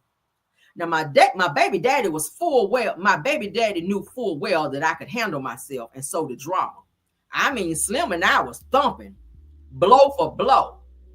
We went tumbling down the stairs. My weave was ripped out and everything was out. Said that this was an all-out war. He was fighting because his feelings were hurt, and I was fighting back because I had no other choice. While we were scuffling, drama managed to walk out unnoticed. That sorry ass dude didn't even try to break up the fight. He just broke out. What the fuck? My neighbor heard the commotion and the police were summoned. When the police arrived, my crazy baby daddy gave them my real name. Of course, when the police ran the requisite background check on me, my outstanding warrant popped up. Then they promptly hauled my dumb ass off to jail. I served 4 months in Washington State Prison. My light sentence was like a slap on the wrist to me. I had money put up and Phaedra kept money on my books. He readily accepted all of my phone calls. I also knew that as soon as I touched down, that there would be a job waiting for me. With my money up, I called home every single day and made sure money stayed on my books. The trip to prison was more like a vacation to me. When I touched down, I made one phone call to my big dog, Faye, meaning Phaedra. She was glad to hear that I had been released. It was already understood that I would meet her once I spent some time with my mother and children.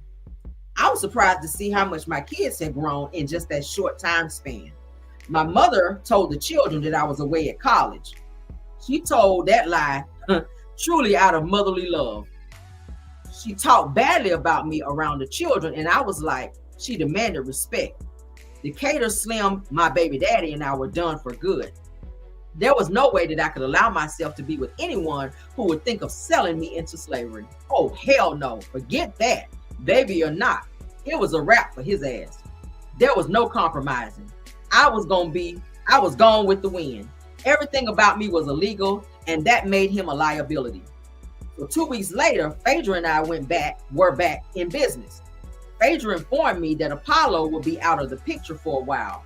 He had gotten knocked into another case in Newton County while I was temporarily away on my bid. So we agreed to meet at her office later that day. She wanted me to meet someone. This person could be Apollo's replacement. Cool, I said. I couldn't wait. By any means necessary. I knew that money was a necessity.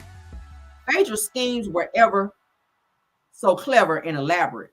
She never ceased to astound every time she approached me with an assignment. On numerous occasions, I often found myself excited about learning her tricks of the trade. I would like to think about it for a minute. Please relax and breathe. Now analyze the state of affairs for a moment. Phaedra was this crooked attorney who knew how to commit crimes against the federal government. He also knew how to get away with it. Phaedra Parks studied the law extensively and learned how to manipulate the cracks in the system. Our meeting was scheduled for 3 p.m. at Phaedra's office. I didn't think twice about the person that she wanted to meet. If there was one thing I knew about Phaedra, it was that she always was a businesswoman first, and she kept her business wrapped tight. She was a consummate master of her trade. For the reason alone, I never felt a need to question her tactics. She introduced me to a 5'10" pale complected man known as E. The most intriguing thing about him was his hazel eyes. They were the same color as mine. Actually, they were like my father's. I took this to be the number one indicator that this dude was a slick one. So was I, well as my father. I didn't hate on him, especially if Phaedra brought him aboard. By the time I left that meeting, woo boy, my mind was racing. Phaedra was witty. Her ideas, her brain, and the way she orchestrated things was so clever. It didn't cross my mind that I would or could ever get caught. It all just seemed so simple back then. We were above the law. Hell, as far as I was concerned, we were the law. Thanks to you know who, Phaedra was the answer to everything. The only thing I needed to know was how to act. All of my life, I believed that acting was a part of my God-given talent. Along with hustling, acting came naturally. I began thinking of myself as this smooth criminal. I had gotten accustomed to the quick money by now, and quite naturally, I never turned down any jobs. So no matter how the risk, I was there. The next mission would be one of the biggest jobs ever assigned to me by Phaedra. The assignment was well thought out, strategized, and planned. The factor of time was important in the execution of the mission. Combined with this patience, and it became very demanding. These types of jobs will crawl before they mature and start walking. Then, lo and behold, before you even know it, they were off and running. The first part of my assignment involved scoping out potential vehicles at luxury car dealerships. Each day, I simply drove around Atlanta and the surrounding cities looking for potential prey. Every car lot that I visited had luxury cars. I spotted the latest models of Porsche, Mercedes-Benz, Hummers, Corvettes, and Cadillacs. After selected luxury dealerships were identified, I then walked around the lots with pen and pad. I casually but discreetly recorded the VIN number, makes, and models of only the latest but the hottest whips to hit the city. Once I had the information recorded, I reported it to E. We rarely discuss business on the phone, so E and I met daily and swapped information and fake documents. It seemed like we never stopped. I provided the VINs, and he gave me the fake identification cards and fraudulent registration cards matching the vehicles that I had previously recorded. At the time, I was handling all day-to-day operations. Phaedra never had to worry about the legal side of operation. She was a very busy woman and spent all of her time managing her thriving law practice. Honestly, everything with me was infallible.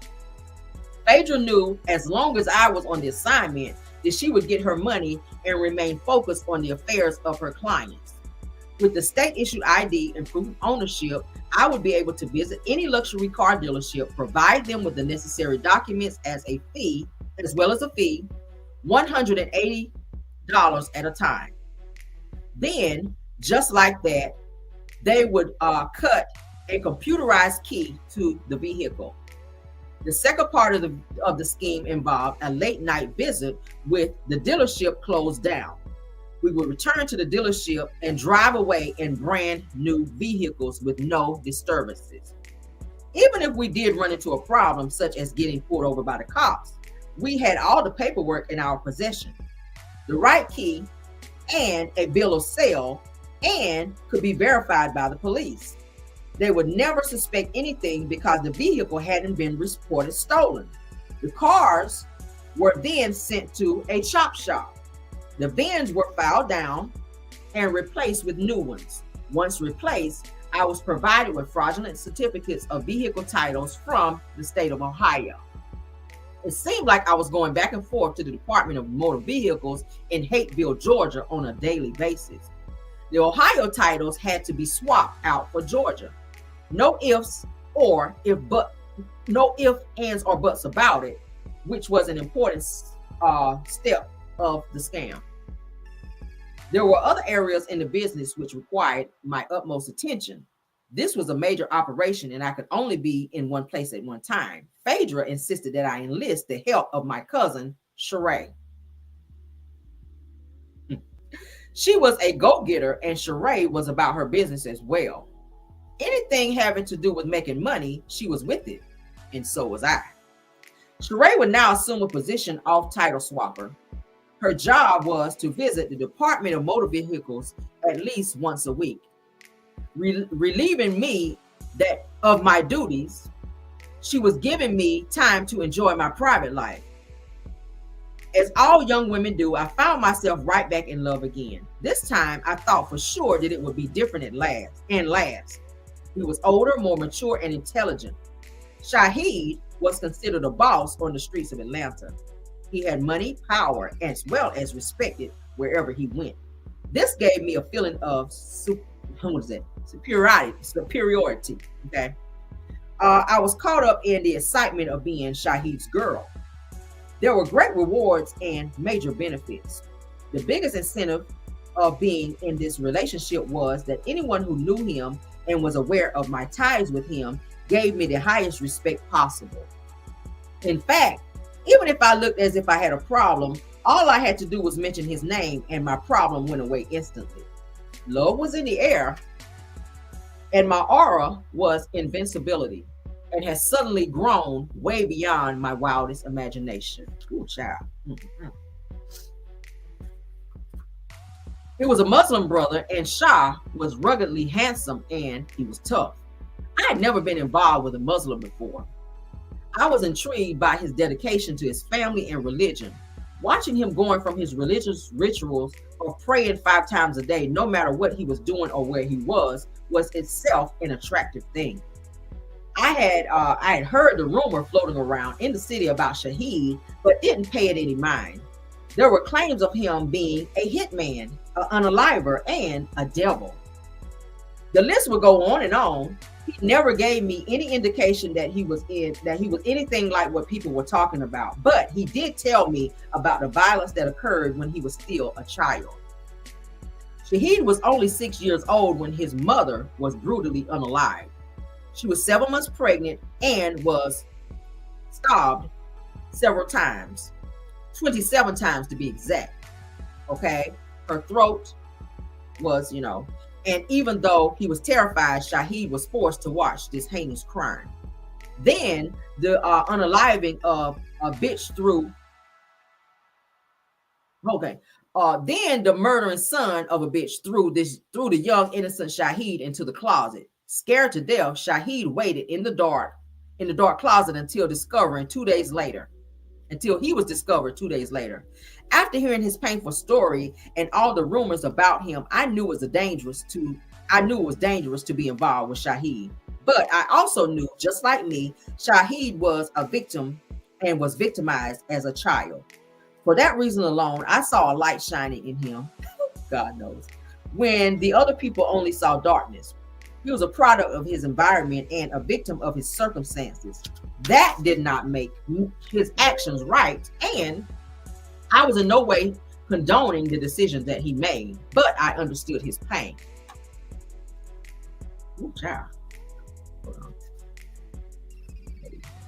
We almost there, y'all. In the 3 months or so that I had known him, Shahid was also kind to me and had never done me wrong. Something inside wouldn't allow me to accept that man that I had fallen in love with could be a cold-blooded unaliver. Even Phaedra had heard the stories about him. Anyone we came across who knew anything about Shahid had the same thing to say. My take on Shahid was much different. He had a job, a religiously healthy routine for a living. He was an excellent father and provider. Shahid was a wonderfully gifted and passionate lover. Woo. There was nothing about him indicating that he was even capable of committing the kind of monstrous acts that I had heard about on the streets. He appeared as an angel of light. He would stop by Phaedra's office whenever I was there, and he was my protector and knew about the business between me, Phaedra, and Everett. Shahid had no problems letting them know that he was there to make sure all things ventures were smoothly. All the business ventures were smoothly or were ran smoothly. Everett, aka E, affiliated with the west side of Atlanta. He was aware of Shahid's reputation on the streets and now approached me with extreme caution. He did not want any problems. Shahid liked kicking it with me and Phaedra. Phaedra was crazy and would run her mouth about anything. I remember one day we were sitting in the office and somehow we got into the topic of oral sex. I was very uncomfortable, but it was Phaedra, Shah, and me. So I thought not too much of the conversation. Phaedra decided to share the intimate, Phaedra is wild, the intimate details of the proper way to perform the oral. Suddenly, she began demonstrating with her lips, mouth, and tongue, and her hands. I glanced at Shahid, and he was sitting directly across from me and looked like a little kid in a candy store. Wait, a candy store would be an understatement. Let's say Willy Wonka's chocolate factory. He was wearing this huge grin stretching from ear to ear on his face. Then out of nowhere, Shahid said, "Hey, so you mean to tell me that you're the one that taught her that?" Well, let me be the first to thank you. I mean, really. Then he continued shouting, "Certified head doctor." This was now Phaedra's official street name. Didn't tell you from the beginning old girl was a freak. In August of 2003, I found out that I was pregnant again. This time, Phaedra had nothing to say. I guess she figured that I was going to be pregnant every year anyway. So I believed that as long as she got paid her money, she really didn't care one way or another. It was business as usual. Everything was moving right according to plan until a few months later. Sheree was held and questioned at the Department of Motor Vehicles title office in Hapeville, Georgia. Peter McFarland, an auto theft detective, happened to be on duty that particular day when Sheree followed her unusual routine. At this point, we were being watched and investigated for months without our knowledge. Detective McFarland was waiting on either of us to walk through the door of the Hapeville office. When Sheree arrived, she was questioned and detained. Eventually, she was released. Sheree called me as soon as she could. Sheree claimed that the authorities had drilled her repeatedly, asking her where she had gotten the titles. She reportedly told them that she met a woman who gave her a power of attorney and paid her to transfer the titles. Sheree told me that she showed a video of me and wanted to know my identity. She acted ignorant and swore up and down that she'd never ever known me personally. The whole operation was now in jeopardy. Hell, my freedom is now at risk. I immediately called Phaedra and Everett. We scheduled an emergency meeting. An hour later, Shahid and I arrived at Phaedra's office. Nobody seemed to be in panic mode but me. We were so close to the big score. Everything had already been set up and put in place. The vehicles were clean and ready to go. Phaedra firmly insisted that we move forward and proceed as planned with operation. It was decided that Everett, my cousin, and me would head for Chattanooga, Tennessee the very next morning with 3 of the luxury cars. That whole evening, nothing sat well with me at all. Sleep came slowly, and I restlessly stayed awake most of the night. Staring at the ceiling, I had a flurry of thoughts going on in my head. I had always believed everything Phaedra told me. So far, things were so good, and I didn't have anything bad to say about her. I couldn't remember a time that she told me anything wrong. If Phaedra told me that it would work, then it worked.